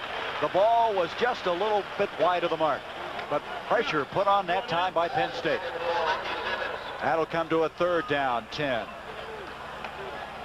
1 minute and 11 seconds left in this first half, Gary, and Nebraska's got good field position in 3 timeouts. It's important for them on a 3rd and 10 to get a first down here, keep something going and alive. At least get a crack at a field goal, maybe. From the 48.5 of Penn State, 3rd down, 10. Gill over the middle. Fryer's got it inside the 30 to the 29, and that now gives him at least a shot at a field goal. Mark Robinson flying over, a 19-yard pickup on the play. Remember now, Nebraska hasn't tried a field goal this year. They haven't had to. Unlike Todd Blackledge, Turner Gill has been under duress all afternoon. You can see people in bodies all around him. He delivers the ball on a shot again to Irving Fryer, who steps in front of Mark Robinson to make the catch. They have all 3 timeouts left, less than a minute to go. Turner Gill going to the airways again, and effectively, Jamie Williams can't hang on. Williams out of Central High School in Davenport, Iowa. Last year, all Big 8 with 22 catches. They go back to the drawing board now. Tom Osborne wants a timeout. So with 46 seconds left in the first half, Nebraska expends its first timeout of this game. Turner Gill will come to the sideline. Turner Gill, heavily recruited out of Fort Worth, Texas, all Big 8. He led them to 6 straight wins last year, then went out with injury, and they did not have him in the Orange Bowl. Coming up at halftime, a man who won a few ball games in his career at Northwestern and Notre Dame, Ara Parsegian, along with Brent Musburger, and also, in their own words, a new feature this year that we've had the Galloping Ghost, and this time Eddie Robinson.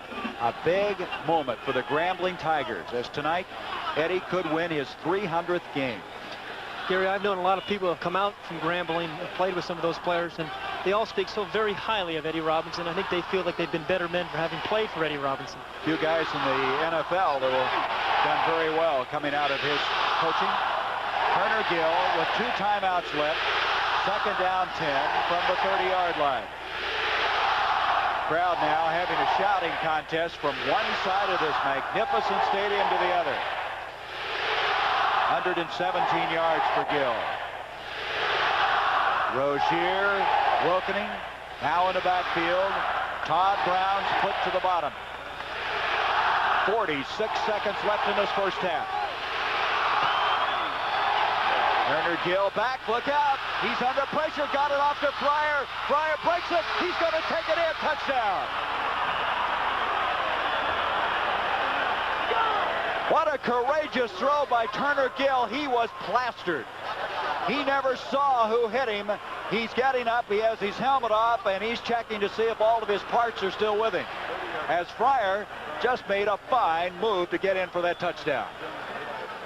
He broke the tackles of Robinson and Jackson. That's something that Joe Paterno was concerned about earlier. They had a lot of open field tackling not getting done. There was an example of it. Well, that was good offense by Irving Fryer. He did break those tackles. Mark Robinson didn't really miss him. Irving Fryer was just a little bit better that time.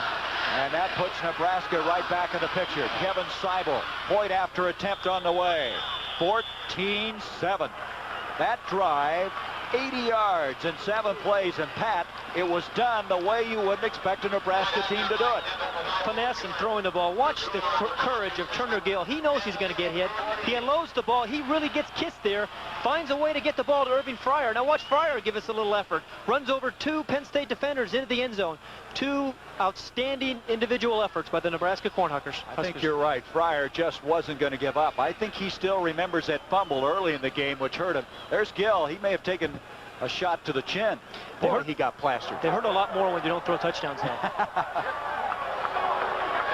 Let's look at it again. Now, watch the crossing pattern this time of the tight end. Number 80 is Jamie Williams. And he's the guy who's going to clear it out. You see him go up the sideline, and then Irving Fryer slips right underneath him. He tripped over Fryer, didn't he? But see, there's some shoddy tackling there. Perhaps they should have tackled him there on the 15-yard line. Let's give credit to Fryer. Let's be positive. I think it was a great effort. That's true. This is college football. At its best. 14-7, 38 seconds.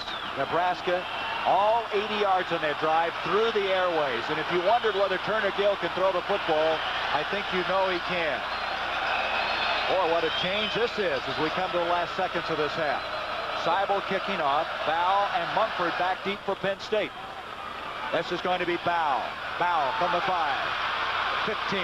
Bow at the 17-yard line. Well, this crowd all of a sudden, Pat, has gotten very quiet. And those 3 missed field goals really going to loom importantly, I think, in the second half. Penn State has really driven the ball every time they've had the ball. And they've scored 2 touchdowns, the opportunity, and 3 other field goal attempts. But those things may hurt them later on in the ball game. Joe Paterno had him where he wanted him, and all of a sudden, they may have escaped. Nebraska's right back in the ball game. Those 3 missed field goals loom very large. And now from the 17-yard line, let's see if Blackley just grinds out the remaining seconds. That's what he's going to do. So, this struggle between 2 teams with unbelievable traditions. You talk about football traditions. You have the USCs, the Notre Dames, but these 2 teams do not take a backseat to anyone. Penn State, Nebraska, 7 points separating them as we wind down to halftime. It's been a remarkable day in football. We'll be updating some of the scores and highlights at halftime. We gave you some of the upsets. What a year this is, as we have a lot of those fifth-year seniors that are having some big years. And so the first half has come to a close.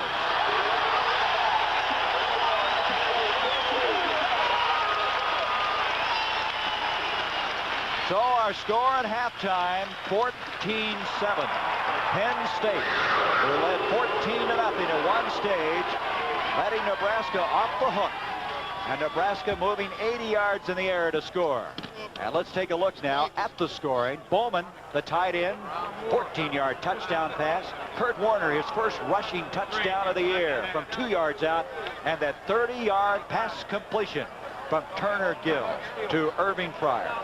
We'll be back with halftime activities after a message about an upcoming show on CBS and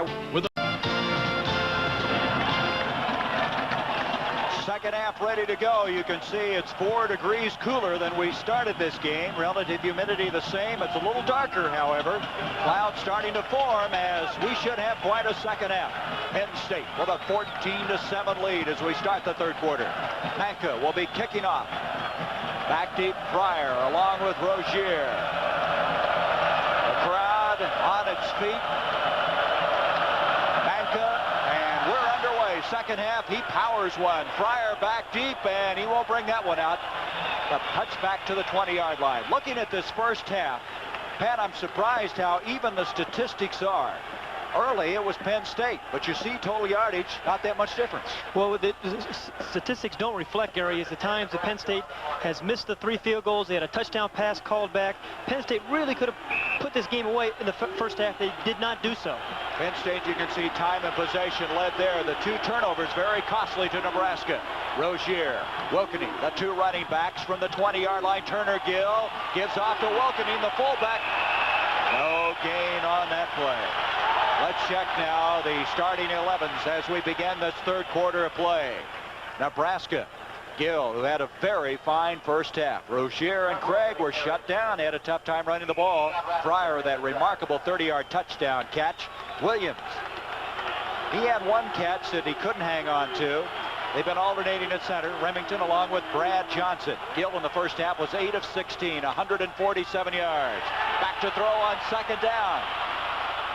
Intended for Simmons, defending Biondi. Biondi's been all over the place. Not a very big guy. 5'8", 170 out of Pittsburgh. Defensively, Kelly, Gattuso, Ofer, who has been battling for that starting job with Hines. Ashley put some pressure on in that first half. Radisek, Harris. They may have to play a lot of pass defense the way Gill's throwing. Biondi, we just mentioned. Robinson, that 1 tackle he couldn't hang on. The Fryer scored on. Williams and Crink, 2 tight ends on 3rd down and 9. Gill pumping. He's going to try to keep it now, and and he gets it off at the last moment to Rozier. Rozier breaks out across the 35. He's to the 40, and that's just good athletic ability. Great poise on the part of Turner Gill. A loss turned into a 17-yard gain. A spectacular play here by Turner Gill. He's looking to pass first. Now he's coming down to run the option. He steps inside. He's about to get tackled. He finds a way to get the ball to Rozier, who makes a play. That looks like sandlot football. Really was remarkable. See Rozier right there. Bruhan coming up to make the stop on the play. First down now for Nebraska. Operating from the 37-yard line. Gill back to throw. Time is there. Going to the far side. Simmons. He was out of bounds. Ricky Simmons. He did not particularly agree with that, but it's going to come back anyway. Biondi over defending, and Turner Gill throwing with confidence. The ability to adjust. Simmons had caught an out pattern just a few moments earlier. This time he runs an out and up, but Biondi's there to respond. The ball's right over his head. He just can't come down inbounds. 1 foot on the chalk line. Well, we've been told that Nebraska's offense hinges on Turner Gill. I don't think a lot of people realize how well he throws the ball, but now he's moving them. Rushing plays, passing plays, and look how it changed in the second quarter. Isn't that something? Gill, an end around reverse. Fryer to the 45, 50, open field 40. He may go. 20. He's dropped at the 19-yard line. Biondi was the man that stopped him.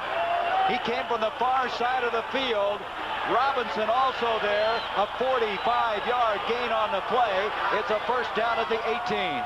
We've got a new game here. Let's give Tom Osborne some credit. The ability to adjust, like we said. He went into halftime. The power of football was going nowhere, so now they're going to finesse him. Here's Irving Fryer on a reverse. He finds his wall. Gets a nice downfield block there by Todd Brown. Cuts in and makes a big play. A saving tackle by Dan Biondi, number 39. Boy, Fryer's made 2 big plays in this game. First down, Turner Gill back. Time, lots of time. Going to the corner, Todd Brown overthrown. Biondi there. Biondi has figured on every play thus far defensively for Penn State. He can play all the positions. Remarkable athlete. Not big, but a great heart. That's what the coaches have said about him. Second down, 10. Gill has come out, shown the poise that maybe they did not have when they started this football game. Fryer has 4 catches for 72 yards and 1 rush for 45 yards. That wingback reverse getting the 45 yards. Shane Swanson now into the wingback spot. Give to Wilkening, and Wilkening got a yard, and that's all. The blue shirts were there. In the trenches, Penn State has been tough every year, and there's just another example. Dave Ofer from Elizabeth, Pennsylvania. Last year played so well in that upset win over USC in the Fiesta Bowl. This drive starting at the 20. No gain on that last play. Third down coming up. 10 yards to go, and there's where they want to be, the end zone.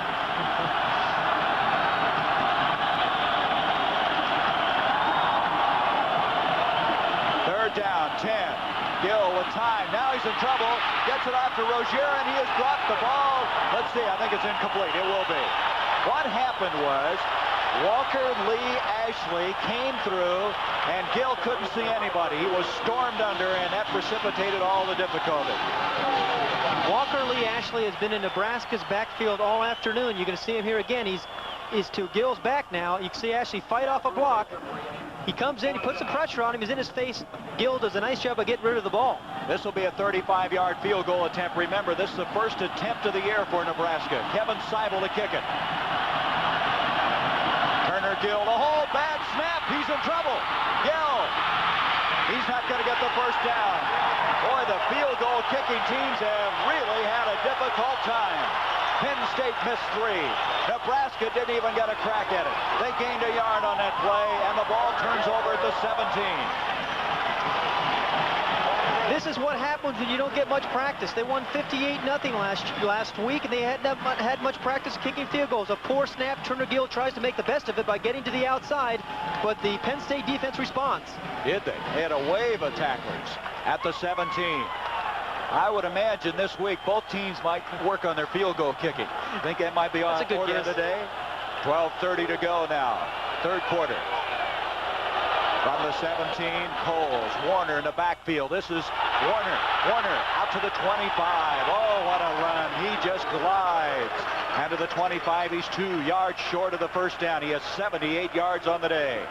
There is Warner and his company in that backfield. Blackledge, Williams, Garrity, Jackson. Jackson hasn't really been on the receiving end that much. McCluskey made a big catch earlier. And up front, they are protecting Blackledge so very effectively, and Warner has been shaken up on the play. Warner's had a lot of problems with his legs, hamstrings. He went out for the track team this year, trying to develop those legs and run and learn the science of running. We'll be back. Timeout, 14-7 Penn State. Called the franchise by some people. He's off the field, looked like cramps. He'll be ready to get back in. That's good news. Second down, 2 yards to go for Penn State. 12:15 to go, third quarter. The Nittany Lions with a 14-7 lead. Almost missed that handoff. Penn State got the first down. Jeff Merrill in on the tackle. The Nittany Lions looks like they have it. Let's set defensively. Kreiner has been alternating up front with Bill Weber. Toby Williams. Merrill played strong football in that first half. Stuck in again in place of Doug Herman, who's hurt. Dan Kroger, boy, he made a pop in that first half. Lyday, let's check in to be sure he's in there. He was hurt, as you might recall, early, or I should say late in the first half when he tried to block the field goal attempt. He is in there. He is in there at left cornerback. So, as you saw it, is the way it is. It's first down now for Penn State. Cole, Skeeter Nichols now into the backfield. Blackledge back. Protection breaking down. Hits Cole. Flag on the play. Cole's to the 36-yard line. Blackledge took a pretty good shot that time. As up the middle came some pressure, but then the penalty flag thrown at the 40-yard line. And it looks as though Penn State's going to back up. Let's see. Little repair going on. Some of that hitting might jar some things loose, huh? That's Spiros, one of the tri-captains that may be going against Nebraska, holding against the Huskers. Spiros along with Walker Lee Ashley, Ken Kelly, the three men, the tri-captains for Penn State. Penn State has such depth in their backfield position. We've seen Joel Coles and Skeeter Nichols come in and defense, first down. And play very, very well when Kurt Warner's been out. These young men, they have great depth in their backfield position. You know, with the clouds getting here, getting darker, we have mobile lighting, Musco's lighting, and you're going to see a lot of that. That's the future. College football games in the evening when it gets dark, and it's beautiful the way the lighting has worked here. First down, up to John Williams. Williams to the 45, and this hard-nosed player is into the Nebraska into the field at the 48. Brett Clark made the stop. You wonder how anybody stopped Penn State rushing in the first 3 games, because they are running the ball effectively. Williams now with 46 yards on 6 carries. Somerville, New Jersey. It's like a happy young man. Last week, he became the 17th Lion to rush for over 1,000 yards in his career. From the 49, first down for the Nittany Lions. Jackson, Garrity split out. 11 minutes to go, third quarter. Blackledge off to Coles. Coles to the 40, and very close to the first down at the 39. Brett Clark making the stop. There's nothing fancy about what they're doing right now. They're pitching, the linemen are blocking, and they're gobbling up some ground. Well, here's a look at Kenny Jackson, their fine flanker blocking. Now, receivers have to do more to be able to catch the ball. He gets right down on Lyday's feet there and makes a key block. The Penn State defenders, Penn State offensive receivers, I should say, Gary, block better than anybody I've ever seen. They're real team-oriented type of players. They're not afraid to go over the middle and catch the ball, make a big block. And those blocks by the outside people can turn 5- and 10-yard gains into touchdowns. Tell you, Kenny Jackson was a quarterback in high school. I didn't know quarterbacks could learn to block like that, but you kept pointing that out all week on film. These guys know how to block. They don't just go out there and go through the motions. First down at the 39. The measurement had to be taken. Blackledge back to throw. McCluskey, the big tight end, big move, 25. McCluskey to the 20. And Lyday is shaken up again. Looks like he may have a cramp. McCluskey made a big play out of that. It didn't look like it would go that far. It went 18 yards. He has 3 catches, 53. Lyday, we've had a lot of muscle cramp problems in this game. Mike McCluskey, their tight end. You're going to see Blackledge come down. He's going to hit McCluskey. Watch McCluskey after he catches the ball. Gives him a little bit of shake, pulls up, lets the defender slip by, and goes downfield for another 10, 15 yards. He shared that tight end spot last year with Vito Cab, who made the Philadelphia roster. He caught 20 passes a year ago, and the way he's going this year, he already has half of that, 10.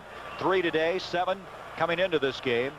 And in this possession, 5 plays by Penn State and 5 first downs. You don't think that is an effective offense?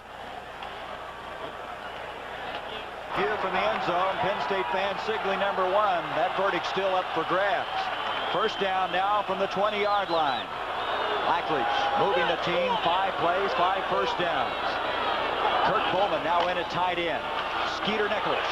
And Skeeter doing a pretty good job of getting anything out of that play. Inside the 20, possibly to the 17-yard line. It'll be interesting to see what Penn State does in here if they don't get a first down, whether they'll elect to go for a field goal on 4th down. They've had so little success kicking the ball. One thing you should keep in mind, Pat, is last year in that 30-24 game, Penn State had 5 field goals kicked by Brian Franco. So that phase of the game has deserted him today and may haunt him yet. 5 field goals in that win.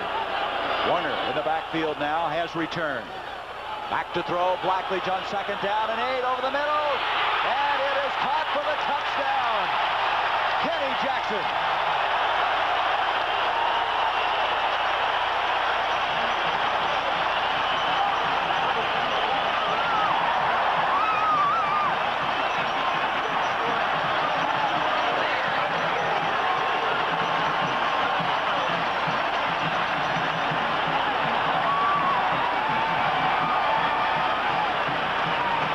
Jackson, his first catch of the day, and it goes for 6 points. Second touchdown pass of the day for Todd Blackledge. At the 9:42 mark, Manka, who's been beleaguered today, attempting this point after. He has this one. 21-7. That is very impressive football by the Nittany Lions. Marching, moving that football 83 yards. 7 plays. Big play football. Here's Kenny Jackson, a very exciting receiver. It's a crossing route. You can't see Garrity. He's going to come underneath here. But Jackson cuts it down right at the goal line. Blackledge drills this ball in front of the defender. And watch Kenny Jackson defend the ball by turning his shoulders in 2 yards deep in the end zone for the touchdown. Dave Burke, a sophomore from Layton, Utah, almost got a hand on it as you look at Kenny Jackson. That's his brother Roger Jackson, who plays in the defensive secondary. But that was so close to being broken up. But concentration, look at it again. Good offensive strategy by Penn State because Dave Burke is their 2nd team defensive back. Remember, Alan Leidy went out with muscle cramps before. They went right to work on number 33, Dave Burke. Although he has him well covered, Kenny Jackson makes the catch for the touchdown. They think that Kenny Jackson may be the best in the country. And that was just a very fine grab. The junior from South River, New Jersey. He had 19 catches last year for 6 touchdowns, which tied a school record. That's his 15th touchdown catch of his career, which is a Penn State record. I thought Blackledge was going to throw that ball to Garrity. Garrity was wide open on the other side of the field on the crossing route. You know, another interesting thing, Blackledge's next touchdown pass will tie the season record of 15. We're only in the 4th game of the year. Irving Fryer, Rozier back. John Huffnagel and Chuck Fusina were the guys that threw 15 in one season. Fryer will bring it out. Manka hasn't been able to kick the field goals, but he can kick off. So from the 20, Nebraska down by 14. And Miami of Florida now. Remember, Jim Kelly's out of the lineup for the year, and they are leading. Washington, that's at half, playing Oregon. Washington ranked number 1 in one of the polls. Wokening, Rozier, the running backs from the 20. Nebraska now has to get things going. Turner Gill gives to Rozier, big hole, 25, 30, and he is close to the first down. The block up front that time by Steinkuhler and Quapic. 52 yards now for Rozier on 9 carries. That gets it out of some problems, moves it across the 30, and it is a first down. That's a first glimpse of daylight Mike Rozier's had all afternoon. He had a fine block there by Jeff Quapic and Dean Steinkuhler. Boy, the Bear was pushed today, wasn't he? And there's Florida. They've won again. They have gone through a tough schedule. First down across the 30. Rozier again, and ad-libbing this time. His ad-lib gets him almost 5 yards. He had nothing doing on that play. Somehow reverted outside. Joe Hines made the tackle, 2nd and 5. Other scores. Notre Dame has won 2 in a row. Jerry Faust has the Fighting Irish rolling, and North Carolina, Dick Crum must have done something to his offense in that game. This is a big win. UCLA, Stanford, John Elway, Arizona State, 2nd quarter. Joe Kapp won his first 2 games at California. 2nd down and 5 for the Huskers. Rozier again, nothing this time. A yard at most. 3rd down, 4. It's interesting that Nebraska really has gone nowhere with this power football. We've talked about that. The great offensive line. Penn State's defense has effectively shut down that power game.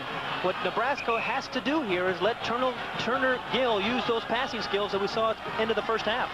He was throwing the ball effectively. But right now, he's got to throw it again. 3rd and 4. Split out is Fryer. He's back into the ball game. Gill rolling to his side. He's going to run it. He's going to pick up a 1st down easily. He's to the 50-yard line. That's where they respected the pass. As an end result, Gill rambles for 15 yards. Biondi made the tackle. Nice discretion here by Turner Gill. He does not force the issue. It's a sprint out. He's putting pressure on the corner right now. He's got Fryer and Ricky Simmons in the pattern, but he takes the ball down, follows his blocks, and makes a nice little gain out of it. Penn State, their defense being tested. They likewise were not sure how effective their defense would be. They're throwing that line up in the air for each point scored.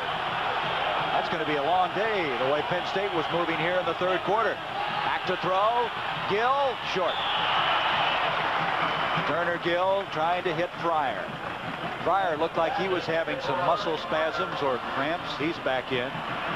Nebraska hoping that offense can keep moving. In this quarter now, Turner Gill is 0 for 5. Joe Paterno, interesting what he had to say at halftime. I wonder if we went over and talked to Manka. Or do you not talk to your kicker? I think you stay away from those guys. 2nd down, 10. Williams, Crank, 2 tight ends in. Turner Gill on the option. Keeps it, 40, 35, cuts to the 30, and that's the athletic ability of Turner Gill. That play looked very, very common. Didn't look like much was going, and the quick feet, the ability to run, really came through. Turner Gill's going to run this option. He's going to look Walker Lee Ashley right in the eye, and he wins that duel, runs right by him. Ashley was concerned about the pitch. Gill did the right thing, kept the ball downfield for a 1st down. Ashley's probably talking to himself after that. You see Ashley again. Now he's going to worry about the pitch man. And Gill just has too much quickness and speed. He goes right by Ashley. 21-yard pickup on the play. Moves the ball. 1st down to the 28. Up the middle, Wilkening, a flag on the play. Wilkening has the 1st down, but a penalty flag. That's one of the few times they've been able to run it right up the middle and have some room. Well, they set it up with a couple of outside plays previous to that and a few passes. Going to have illegal procedure against Nebraska. So the penalty will bring it back. So Nebraska will have a 1st and 15 staring him in the face. Nebraska needs to score here with 7:07 left in the 3rd quarter. Both these teams hoping to establish. Procedure on the offense. The line was not set. Hoping to establish that they are legitimate contenders for the national title. Nebraska last winning that title in '71. Joe Paterno's had 2 unbeaten years, but they did not get the national championship. It's been a very clean game. We've had only 5 penalties. Back to throw, Turner Gill. And he hits Fryer. He stayed in bounds inside the 25, and that gets some of the yardage back. They're still going to be 7 yards short of the 1st down. There's the time left at Beaver Stadium. Beaver Stadium, named after General James Adam Beaver, former university president, also the governor of Pennsylvania. 2nd down, 7 yards to go. And there is a beautiful view of the Nittany Valley and the home of the Nittany Lions. Gill inside, handoff to Rozier, and Rozier to the 21-yard line. That play almost didn't get underway. Gill had somebody behind him putting some pressure on. That somebody was Paffenroth, a linebacker out of Stroudsburg, Pennsylvania, who was a defensive tackle a year ago. So it's 3rd down, 3.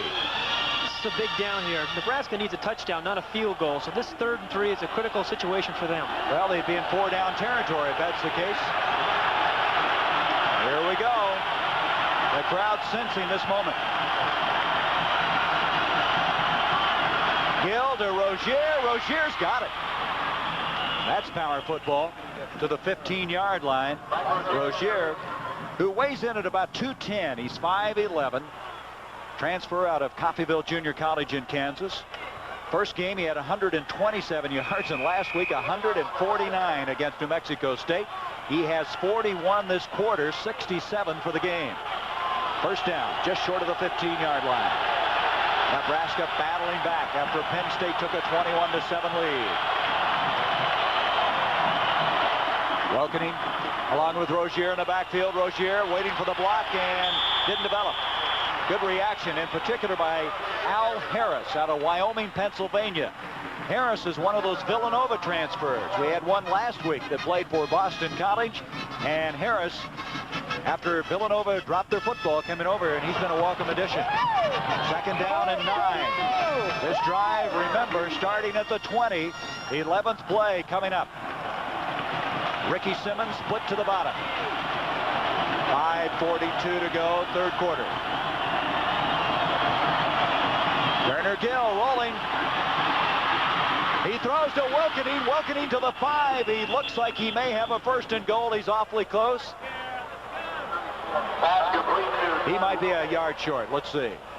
Turner Gill shows nice patience here. He's out here in the corner again. He's looking downfield. Nothing's developing down there, so he just takes his time, dumps the ball there to Doug Welkening, who makes a nice catch just short of the 1st down. He is short by, what, a half yard?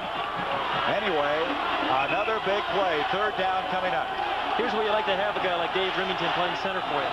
Remington, and not to mention Mandelko, a 2nd-team All-Big 8 selection, lined up alongside him. Let's see if they go behind he and Tice.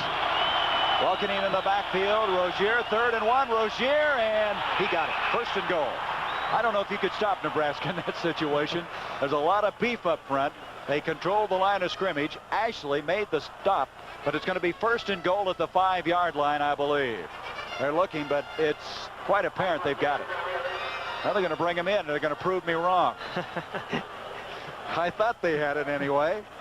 Will I ever guess again, huh? I've been warned, Pat. I think they've got it. Quarterbacks have better eyes, so I'm going to wait on you. I'm going to wait for the official. He's got the final vote. You deserted me. Okay, let's see. By the whole half length of a football. Had it all the way. Never a doubt. 1st and goal just outside the 5. I tell you, Nebraska has really shown an ability to get up off the floor. Twice today they've been down by 14. They've come battling back. They are 3 of 3 on this drive on 3rd down possessions, and that was just one of them. They converted them. 1st and goal just short of the 5. Turner Gill off to Welkening. He'll drive it to the 3. 2nd and goal there. Welkening, he is out of Littleton, Colorado. A very strong man at 218 pounds, a junior. He's a good blocker, and he led the state of Colorado in rushing and scoring when he was a senior in high school. When Nebraska's gotten down here in scoring territory, the last 2 plays, who they've gone over? Dave Remington and Mike Mandelko. This is the 14th play of this drive. I think Osborne is enjoying this. 2nd and goal from the 4. Fryer in the wing position. He'll go in motion. Turner Gill on the option, cuts it up, and he's going to make it to the 2, maybe inside the 2. They had Fryer out there. Also, the other back they could have optioned to was Welkening. Mark Robinson, who fills so well from that safety spot. That's Robinson, number 32, Silver Springs, Maryland. He's the best in the country, according to Joe Paterno. Says we've never had a better one at that position. 2nd half statistics. Nebraska has the edge. Nebraska's got to get on the scoreboard. That's the big statistic. 3rd and goal at the 2. Turner Gill throwing, touchdown, Rozier. So again, Nebraska battles back. Turner Gill got hit that time as he released the football, but he still got the ball there. That was quite a drive. Both these teams have put impressive offensive efforts together, as you see some of the red from Nebraska. You go to Lincoln, which we will later this year for the Oklahoma game, and Pat, if you don't wear red, you feel like you're out of place. Seibel to attempt the point after. Gill holding the kick, and it's now 21-14. Penn State with now a 7-point lead after that 80-yard drive. Turner Gill does not see Walker Lee Ashley breathing down his throat. Just dumps the ball off there. You see Rozier wide open. They had a blitz on at one-on-one coverage. Rozier beats Radishek.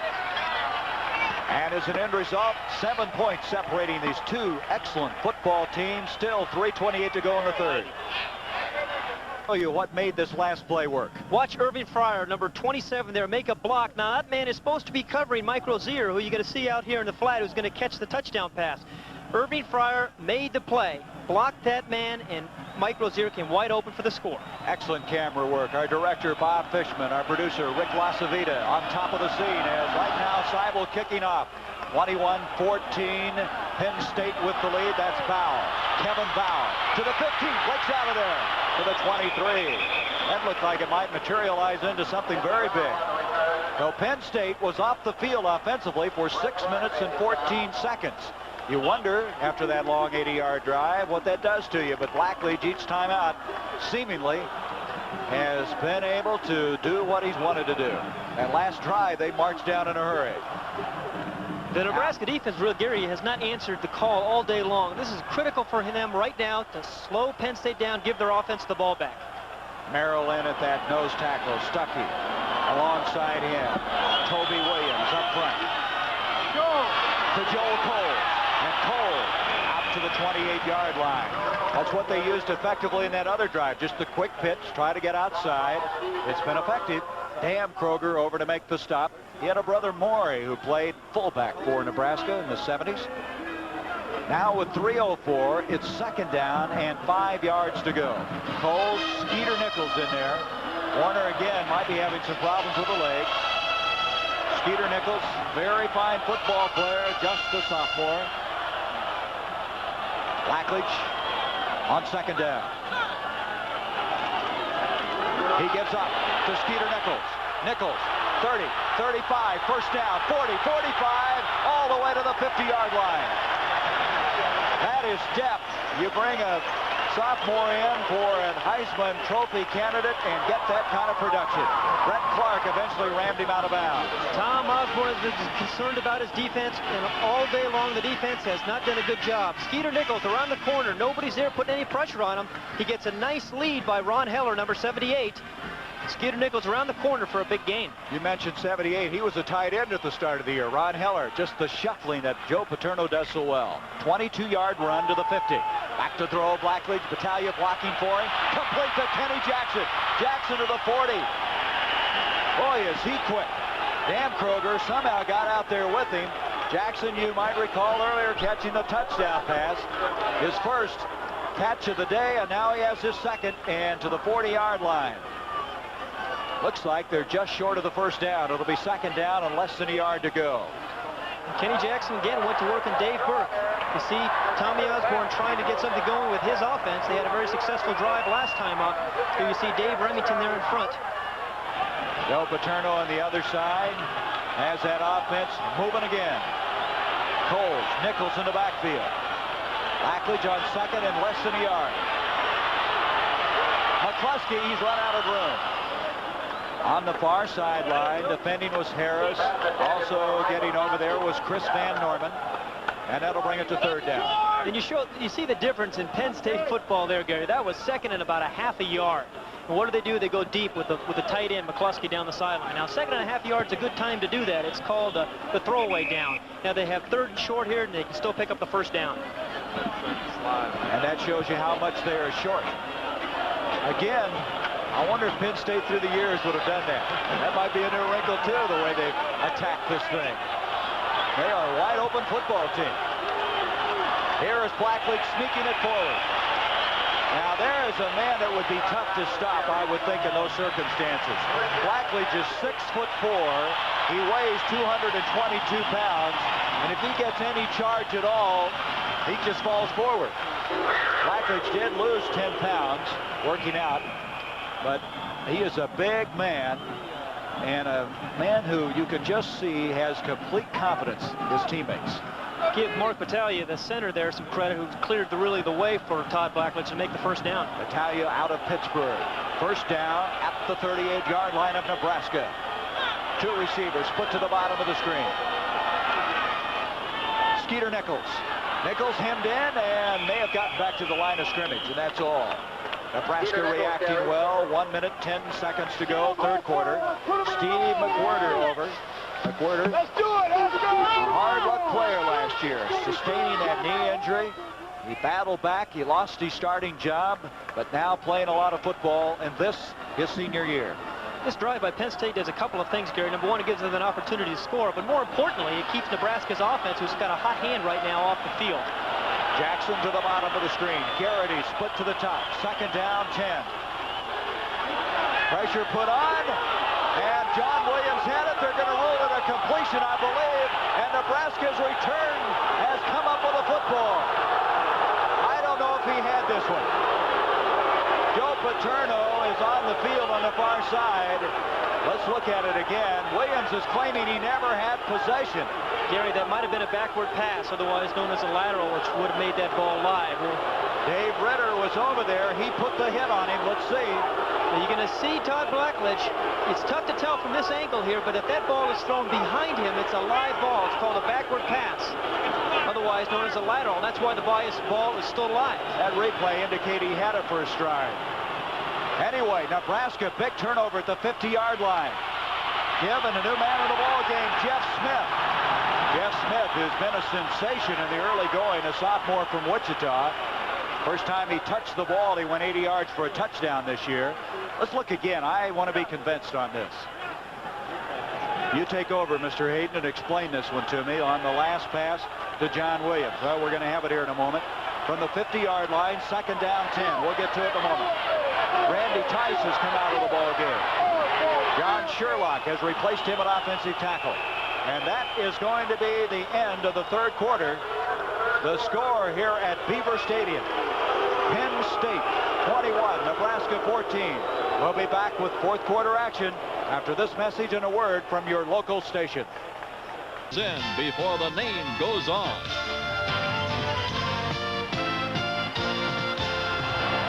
The scene is Beaver Stadium. 15 minutes to play in this game. 21-14, Penn State with the lead. Second down, 10 for Nebraska from the 50. Turner Gill intercepted. A beautiful play. Al Harris. Al Harris, the defensive end, reached up, pulled it down. That's the first interception, the third turnover against Nebraska. Now, we wanted to show you this play a while ago. Oh, wait a minute. Let's look at the interception first. You see great athletic ability there by Al Harris. He's just trying to tip that ball. Somehow the ball gets stuck in his hands for the interception, Gary. Now, the controversy we had, we're going to go back and show you that play. It doesn't really, I guess it's academic now. Penn State got the ball back. But look at this, and take over, Pat. Look at Todd Blackledge's feet now. Use the 5-yard marker as your frame of reference. He throws the ball there on the 5-yard line stripe to John Williams, who catches the ball in front of that stripe. Now that shows you that it is not a lateral, and he does not have possession. That should not have been a fumble. But anyway, they get it back. Skeeter Nichols has a fumble, and Nebraska, I think, has it. They do at the 45-yard line. 3 turnovers in 4 plays. It's a plain giveaway. But the reason we want to bring up the John Williams thing, it again shows you the real benefit of the replay and how you can point out different things. Now Joe Paterno trying to encourage his troops after another turnover. So Nebraska has it back, down by 7. Just short of their own 45-yard line. We've just started the fourth quarter. Turner Gill to Rozier, and Rozier, he may have gotten to the line of scrimmage. The turnovers in this game. It's amazing how this game has pivoted around from time to time. But you got to give Nebraska a lot of credit. They have battled back, down 14 points on 2 different occasions.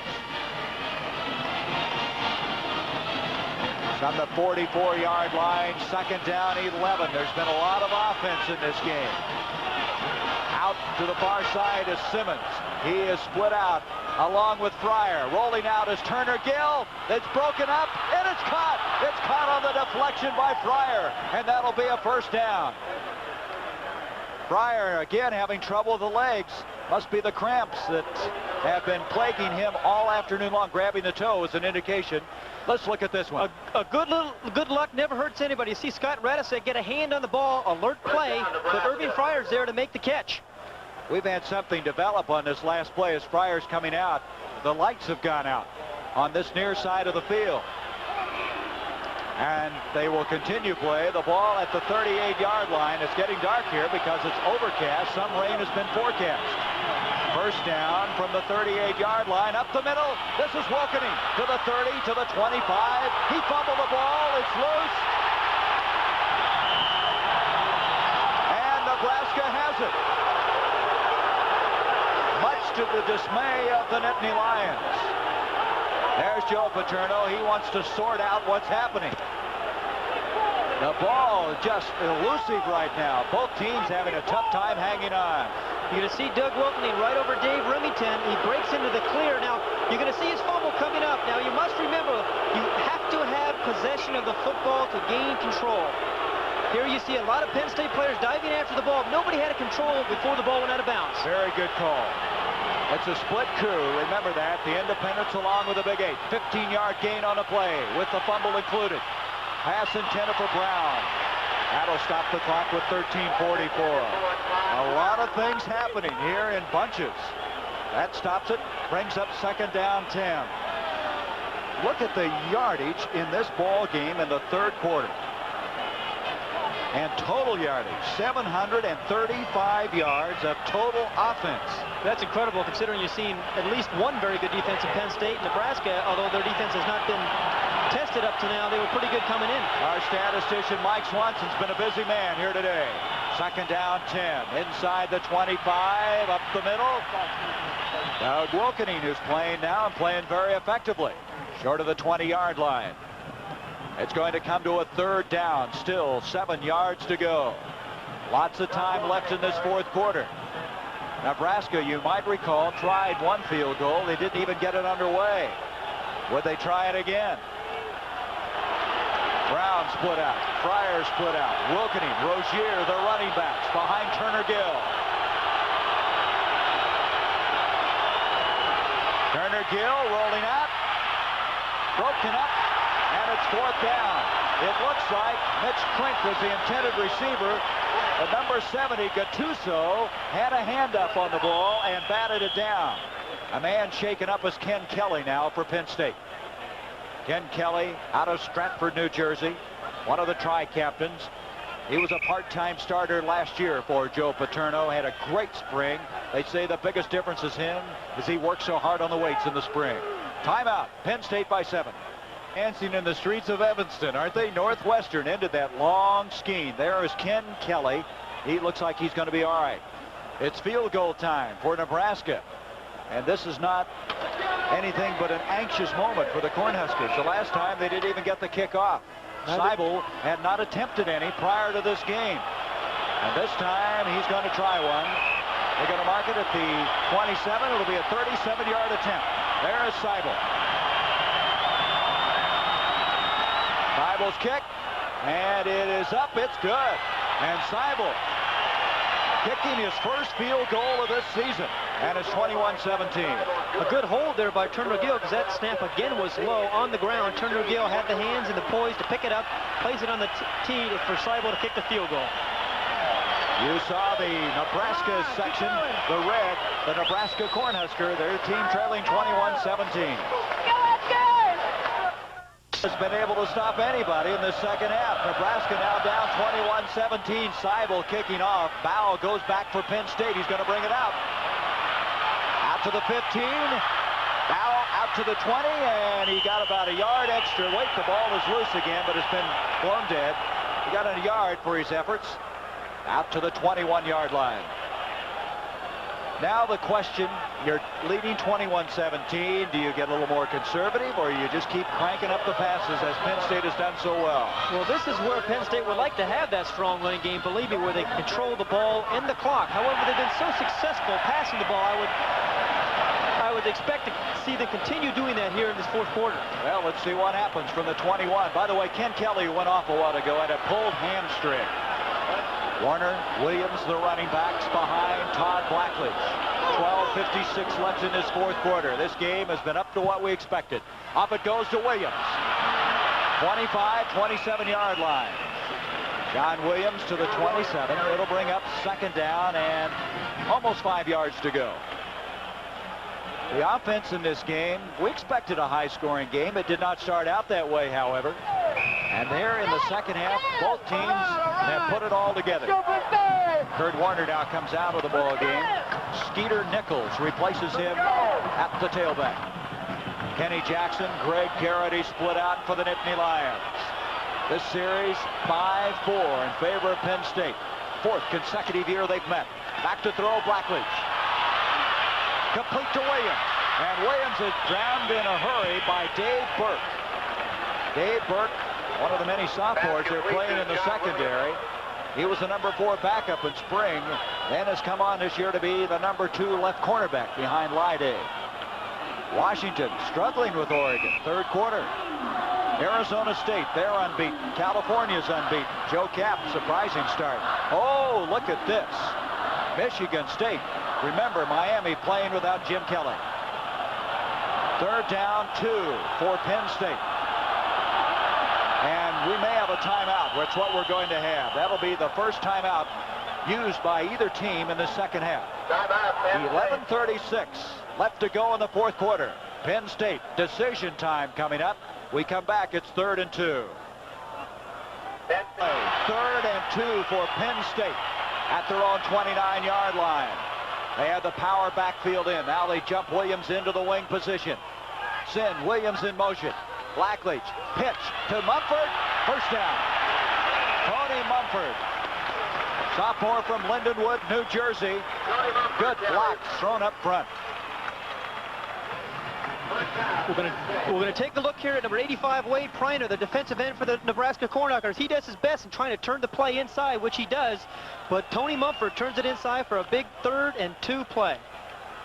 This is the same formation they scored the touchdown earlier on in the game. They just have 3 backs, the power type of play, running off tackle.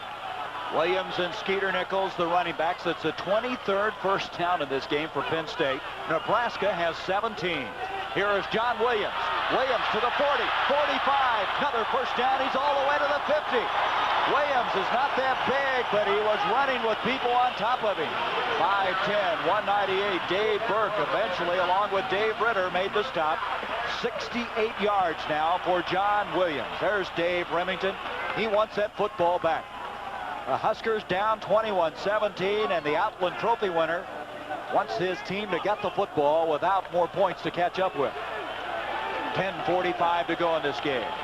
Garrity, Jackson split up. Williams, Skeeter Nichols in the backfield. This is Williams and nothing.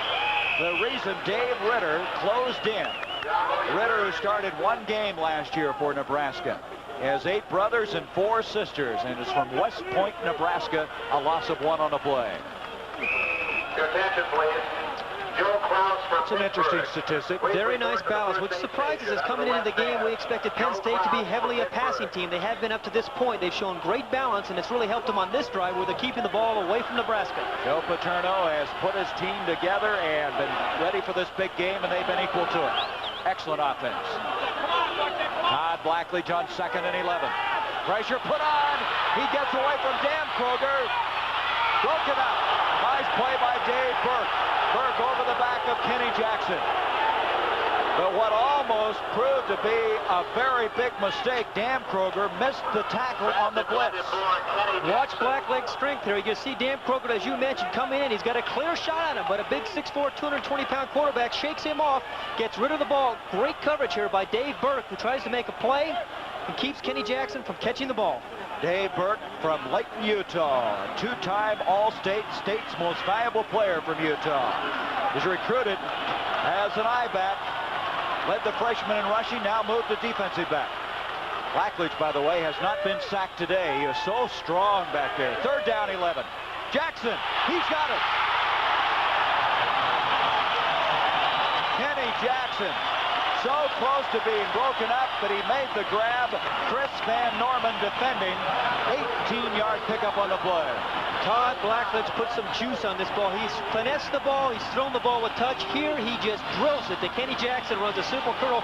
Dave Burt covers Kenny Jackson about as well as you can, but when you have that kind of execution between the thrower and the receiver, there's not much you can do. Kenny Jackson made a touchdown grab, very similar, where he had to really concentrate on the ball. There was another instance of that. 1st down. Jackson having a brilliant afternoon after a slow start. Skeeter Nichols. Nichols to the 30-yard line. A pickup of 2. 2nd down, 8, 9, 16 left in this game. Blackledge, again, has done a nice job of sharing the wealth, passing it to McCloskey, and then to Jackson, and to Garrity, and to John Williams. This has allowed the receivers of Penn State to be single cover because Nebraska doesn't know who to defend. Jackson in this game, 3 catches, 46 yards, 1 touchdown. He split out. Joel Cole, Skeeter Nichols, the running backs. Blackledge over the middle, complete to Garrity. Garrity dropped by Neil Harris. That's maybe just short of the 1st down. Just a very well-conceived offensive attack right now by the Nittany Lions. Well, the only redeeming thing, Garrity didn't make a 1st down, but it's another crossing pattern, which is a good against the zone. He catches the ball in front of the deep coverage. He had his hand up and ready to receive the ball, and he did not quite get the 1st down that time, Gary. That's the 16th catch of the year for Garrity. His 5th of the day, and the time getting to be very important. Penn State now 435 yards in offense. 3rd and 1. This time, they're not going to get it, I don't believe. Mike Knox filled so effectively on that play. Do you kick a field goal here now? Boy, I don't know. 4th down, it's less than a yard to go. Penn State with 2 timeouts left. No field goal unit coming in yet. Remember, Manka has missed 3. They're going to go for it. The crowd loves it. Mumford coming in. John Williams coming in. See if they go to that play where they had a 3rd and 2 earlier and converted it. That was the right side when they did it the last time. Let's see if they do it again. The power backfield in there. Coles, Williams, Mumford. Now they move around. Let's see if they pitch to Williams to this side or move to this side. It's Mumford again. Same play. I think he has it. I believe he has the 1st down. A little tougher that time. Dan Kroger was first to get there defensively. They may have to measure. Nebraska's saying they've held. Penn State crowd thinking they had the 1st down. Now they're concerned, as they should be. 7:13 left in this game. Tom Osborne, he has to be waiting with held breath. The fans up, waiting the decision. They got it. Oh, but was it close? They say it's a game of inches. Boy, was that close. So the line of scrimmage just inside the 22. Clock now put back into motion. Just outside 7 minutes left in the game. 21-17, Penn State. Jackson, Garrity split out. Blackledge on 1st down, wanting to throw over the middle. Garrity intercepted. Picking it off was Neil Harris, and Pat, I don't think he saw the football. He turned around and it was buried in his midsection because Garrity did not indicate the ball was on its way. That was some play. A sophomore from Kansas City, Missouri, Neil Harris. You're absolutely right. Neil Harris did not see the ball. You see Garrity pushing down the field. Now he's got to beat it. The ball's thrown over Harris's head. The ball is underthrown. Harris turns around and makes the interception. So Harris stops what could have been a very damaging touchdown. We'll be back in just a moment. Stadium. 6:52 to go in this game. Nebraska stopped that drive that took 6 minutes and 10 seconds in the end zone with an interception. They're now at the 20-yard line. They've got to get the touchdown to win it. Turner Gill to Wilkening, and that's a yard. That's all. Like a brick wall, Penn State's Radisick was the man who led the charge. Let's look back at that interception by Neil Harris. Big play here. Nebraska defensive backs have been under duress all afternoon. Blackledge has been picking them apart. He underthrows this ball a little bit. Neil Harris has pretty good coverage, turns around for the interception. They go the other way. 829 yards in total offense in this game. 21-17. Second down, 9. Turner Gill on the option, tripped up. Good play that time. Coming over quickly again was Radisick. Radisick's playing a whale of a football game, and that's what they needed from this man from Pittsburgh. Third down still. 5 yards to go. Joe Paterno knew he was going to be in a battle, and that's exactly what it's ended up being. 5:58 left to go. Third down, 5.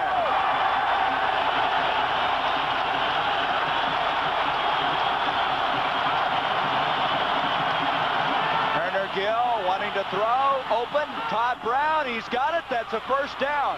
And Nebraska still very much alive to the 37. Radisick over there again, 13-yard pickup. So Turner Gill on 3rd and 5 comes through. You can see both receivers, they're both running out patterns. Dan Biondi gives Fryer a little bit too much room. Todd Brown, excuse me, a little bit too much room. He makes the catch for the first down. Almost turns into a big play had not been for Radisick, number 97, coming in and stopping from behind. Brown, 3 catches, 60 yards. 2 tight ends. Williams, Crink into the ball game now for the Huskers. 1 first down and 10 up the middle. Inside goes Rozier across the 40 to the 42 with 5 minutes and 14 seconds left to go in the game. They have time on this drive, but it may be their last opportunity. I really get the feeling that Nebraska is playing with so much more confidence now than they did in that first half. They just feel that they can do it. They've had a hot hand this second half here. Turner Gill's done a nice job. They have their power football rushing game going better than it did early on. Rozier, 74 yards on the day. Second down, 5. They're picking up some good yardage on that first down, which gives them more options. Turner Gill rolling out. Up the middle, complete to Williams, the tight end. First down at the 40. Turner Gill hitting the tight end, who has been quiet today. Hasn't had that opportunity very often. An 18-yard pickup. Mark Robinson on the tackle. Jamie Williams is 6'5". You're going to see Turner Gill hit his big target. He looks outside first, comes down to Jamie Williams, who hit an open seam. The Penn State defense was more concerned with Todd Brown that time. So what Turner Gill do? He went to the tight end, number 80, Jamie Williams. And that is his first catch of the day, Pat. 4:26 to go. First down short of the 40-yard line. Turner Gill on first down wanting to throw. Crink, the other tight end. And he drags the tackler inside the 30. That's Harry Hamilton. And that'll be another first down, I believe. There's the time. They stop the clock to move the chains. Turner Gill, who threw the ball very effectively, you might recall, at the end of the first half. Now doing it in the fourth quarter. Simmons, along with Shane Swanson, alongside Tom Osborne. They'll send the plays in through the wingback spot. First down, just inside the 30-yard line. 4 minutes, the clock moving at this particular time. Turner Gill to Wilkening. Wilkening for 2. Second down and 8. We have a man shaken up for Penn State, Harris. Al Harris grabbing his leg, and he's getting up. He's limping, but looks like he'll be all right. Simmons now comes in with the play information. Todd Brown checks out. 3:36 left in the game. You figured it would go down to the very end.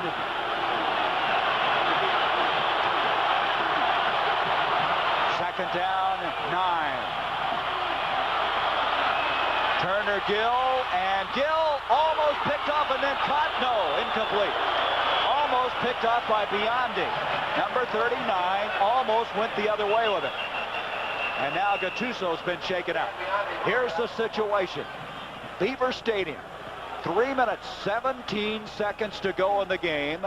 Penn State is leading Nebraska 21-17, and it's a 3rd down and 9 coming up now for Nebraska. Play stopped momentarily. Gattuso shaken up, number 70, for Penn State. So Nebraska with another 3rd down, but they're in 4-down territory, a field goal of no value as they trail 21-17. During the break, we'll pause for this. What a game. football right here on CBS. We had the #1 ranked team Pittsburgh on TV to start it. Now we have the second-ranked Nebraska Cornhuskers with a 3rd down and 9 inside the 30-yard line, trailing 21-17. Turner Gill back over the middle, caught. Oh, what a hit at the 15-yard line put on Fryer. That was Robinson that hit Fryer, but that's another 1st down. I don't know how Fryer held on to it. A remarkable play by Mark Robinson. You're going to see Fryer. It's the same pass they scored on earlier where he ran over Robinson. Robinson's paying him back here. Fryer just delays underneath. Robinson's there to greet him, but Fryer hangs on in a critical situation. Boy, you talk about MVPs. Fryer might be one of them. He is shaken up coming off the field. Williams, Crink, 2 tight ends. 1st down just short of the 15-yard line. Turner Gill on the option. He pitches at the last moment to Rozier. Rozier inside the 5. It's going to be 1st and goal, and what an athletic move that time by Turner Gill. It looked like he had no chance to get rid of the football. Nebraska can hurt you so many ways. Power football, passing the football. Here you're going to see an option. Turner Gill down the line. Hamilton commits. He throws the ball, pitches the ball to Rozier. Rozier gives a little shiver there to Mark Robinson, paying him back for what he did to Fryer, and makes a big play. A big play, I guess. Intensity of college football, the pressure of college football. It's 1st and goal now at the 3. Nebraska trying to take the lead. 2:36 left in the game. Rozier, he's going to be short. It'll be 2nd and goal there. A mass of humanity on that play. 2nd down coming up. What an incredible game. I am so impressed with Turner Gill as a thrower and what Nebraska can do to you. And also impressed with Penn State's defense. They've answered every call. They've been on the field a little too much here in the 4th quarter, though, Gary. That's the reason the tradition is so strong. These guys, you don't have to tell them how important this game is. Both teams coming in here, trying to take the inside track on the national championship in the early part of the season. This is the 12th play. 2nd and goal. Ricky Simmons split out. Give up the middle to Wilkening. He is just short. He is just short. It's 3rd and goal. 3rd down goal. Now remember, a field goal is of no value. They've got to go for all of it. Time running. 1:44 left in this struggle. What a battle it's been here in the Nittany Valley Lion area. The clock still running with 1:36. Nebraska has all 3 timeouts left. There's the distance they've got to go to win it. And there's the clock. 3rd and goal. Turner Gill sneaking, and no determination. Touchdown.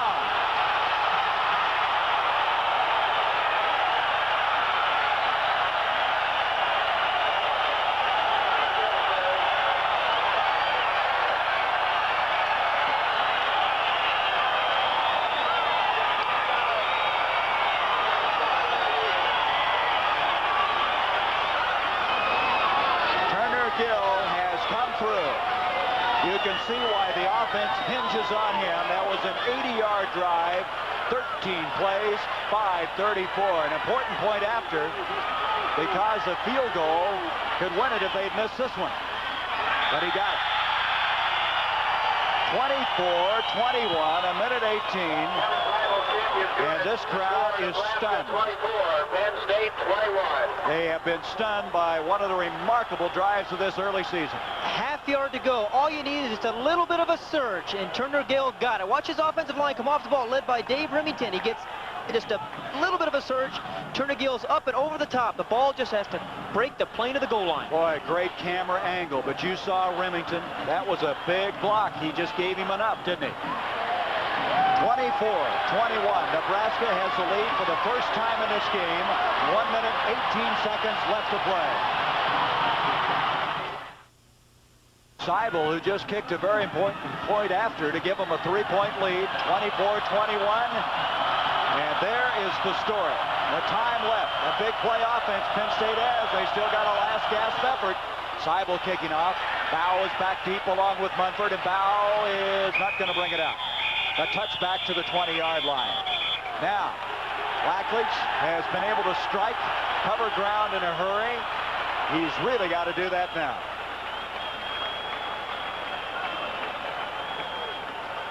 We're going to see Turner Gill here. Here's where you're happy to have a Dave Remington in front of you. Turner Gill just hops over the top. All he needed was a half yard. Got the ball. You see him reach the ball out. Stretch the ball out to cross the plane of the goal line. We had a flag on that last play. Tom Osborne wants to know.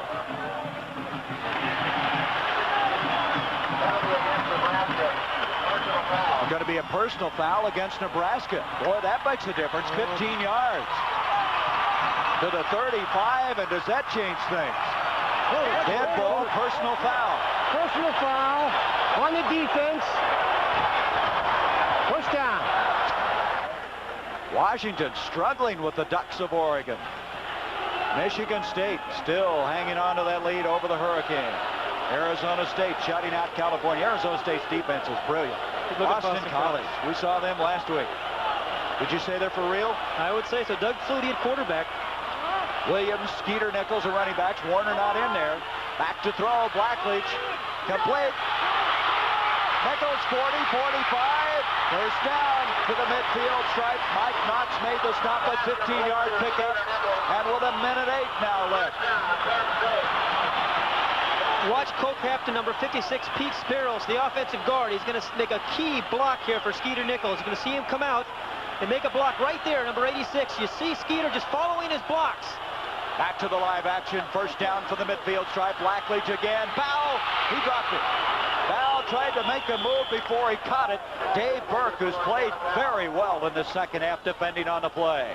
That stops the clock with 57 seconds. In this game, Blackledge is 19 of 33, 251 yards, 2 touchdowns, 1 interception.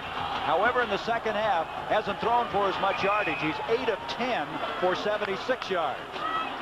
Mike Swanson, what a statistician he is, and they've had some offense. At one time, just moments ago, 911 yards of it. There's the time left. Second down, 10. Blackledge with protection. And cut. Coming up with a catch is Kenny Washington. Kenny Jackson coming up with a catch. We had to wait. He disappeared from view. 16-yard completion. His fourth catch for 62 yards. First down at the 33, and they are coming right back, Pat. What a game we've had. What an offensive show by this Penn State team. You see the look of dismay, the concern of that Nebraska bench. Merrill now comes out of the game. First down, 33-yard line. 52 seconds left in this game.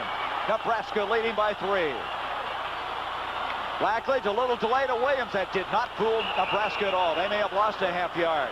That takes some valuable time. We have a timeout now called by Penn State.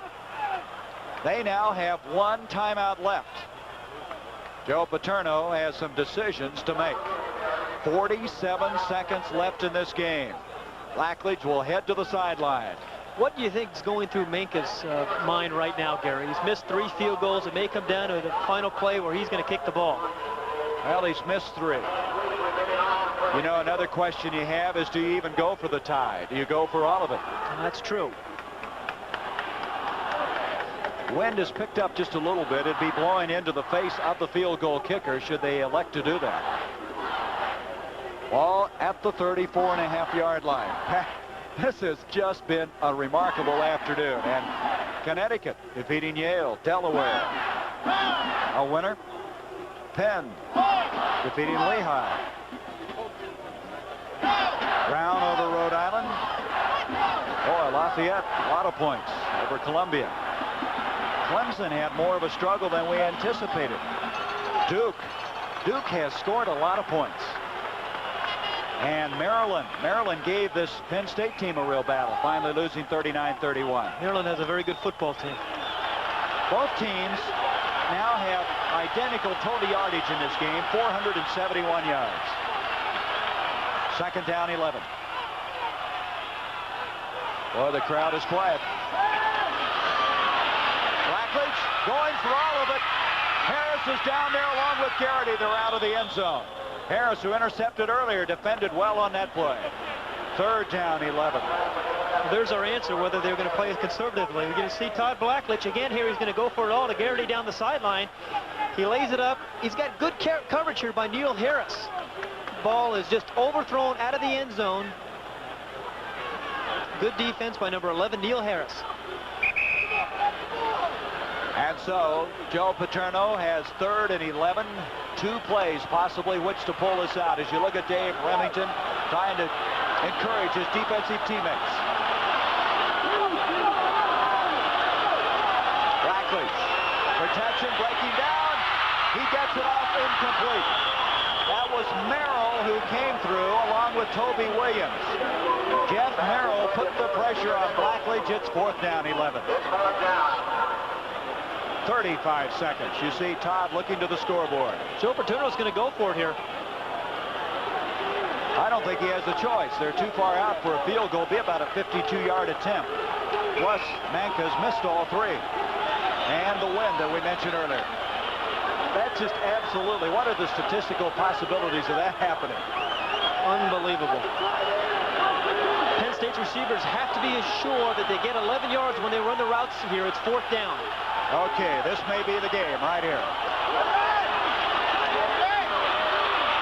Blackledge, he's got the first down catch. Kenny Jackson. Jackson has it at the 22, and they're still alive. Now remember, they have 1 timeout left. They're going to have to hurry up and try to kill the clock to put it in play as soon as they get the chains moved. Great field presence by Kenny Jackson. You can see at the top of your screen where he needs to go for the first down. He gets it by a yard, makes the catch, and secures the ball. Now they're going to have to measure, I guess. It looked like he had the first down. What it does is stop the clock. Now they have to really be aware of getting this next play off. They have only 1 timeout left. First down.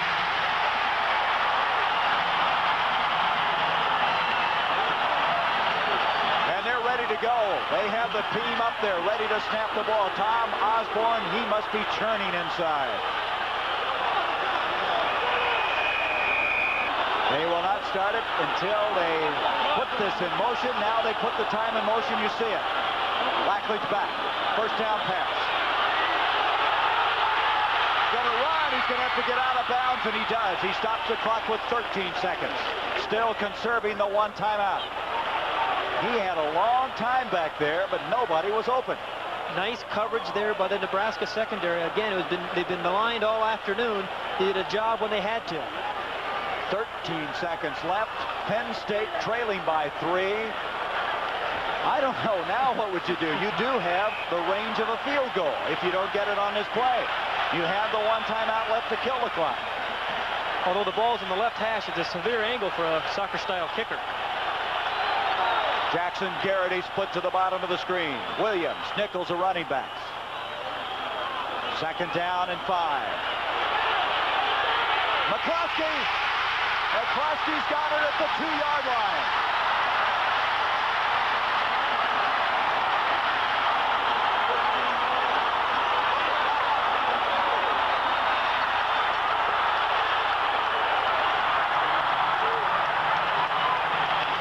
First and goal at the 2.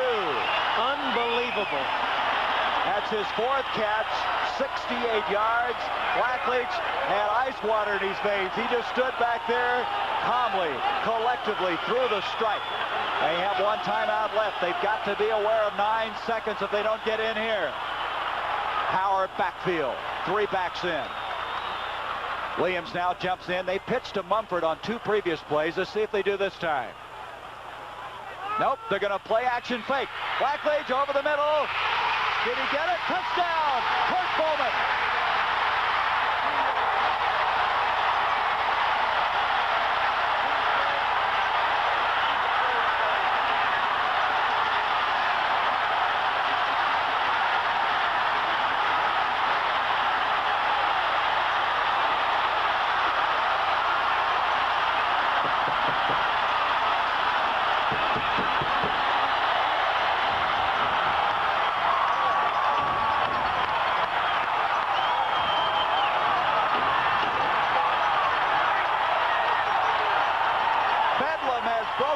They have to get the fans restrained. They came on to the end zone area. Kurt Bowman, his 2nd touchdown catch of the day.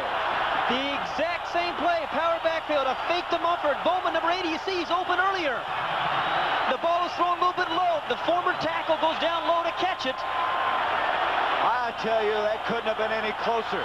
Look at Paterno. Bowman, 2 catches, 2 touchdowns for 16 yards. They should have moved him to tight end a long time ago. Manka now, the point after. There's John Williams. 4 seconds left. What a finish to an outstanding football game. They still have the fans on the infield area over there, but they're off the playing field right now. Here's Manka, who did not have to kick another field goal. He has to be relieved. No, this one's no good. I don't believe it. He missed 3 field goals. Now he missed the point after. Well, with 4 seconds, that's probably academic. Blackledge in this game, 3 touchdown passes, 295 yards. He has now set a Penn State record for touchdowns thrown in a season, 15. If it works, you go back to it. Again, you're going to see them trying to create some confusion. They fake the run. Blackledge has some nice protection. He drops back, throws the ball to Kirk Bowman, who had slipped behind the defenders for the touchdown. He just took that off the very top of the grass, didn't he? One more look. Again, you remember earlier, they've run this a number of times down by the goal line. A very, very nice catch. What I thought was interesting about that, Pat, is that previous plays, they'd always pitched to Mumford. They faked it that time, and they might have been the difference. Joe Paterno, and look at Dave Ritter. You have to see the other side. Nebraska playing here before this record crowd had played them down to the fact that they had a 3-point lead with 1:18 to go, only to see an 80-yard drive with Blackledge throwing his 15th touchdown pass of the year, which ties the record by John Huffnagel and also Chuck Fusina. Right now, a 5-yard penalty has been assessed against Penn State for delay of game for the fans coming on the field. You know, it's an old cliche, Pat, but it really is a shame somebody has to lose a game like this, isn't it? Nebraska has played so doggone well. They've come from behind. They've showed all kinds of characters. But any afternoon like this, you're going to have some winners and some losers. You're looking at young men who are learning some valuable lessons in life, Gary, and they're being taught them very quickly on the field today. Manka, who missed the point after, kicks it down to Rozier. Rozier, last play of the game. He'd have to break it all the way in order to pull it out. He's trying his darndest to do it, but it won't happen.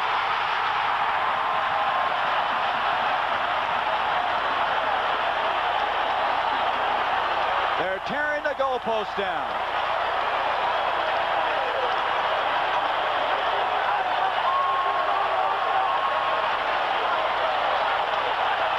The NCAA on CBS. What football we've had this Saturday afternoon. Penn State 27-24. Final 27-24. Penn State winning their 4th game of the year against no setbacks. And the Chevrolet players of the game. From Penn State, Todd Blackledge, 23 of 39 for 295 yards, 3 touchdowns and 1 interception. And for Nebraska, Turner Gill, 16 of 34, 239 yards. A check in the amount of $1,000 will be donated by Chevrolet to each school's general scholarship fund to further assist students in all chosen fields of academic endeavor.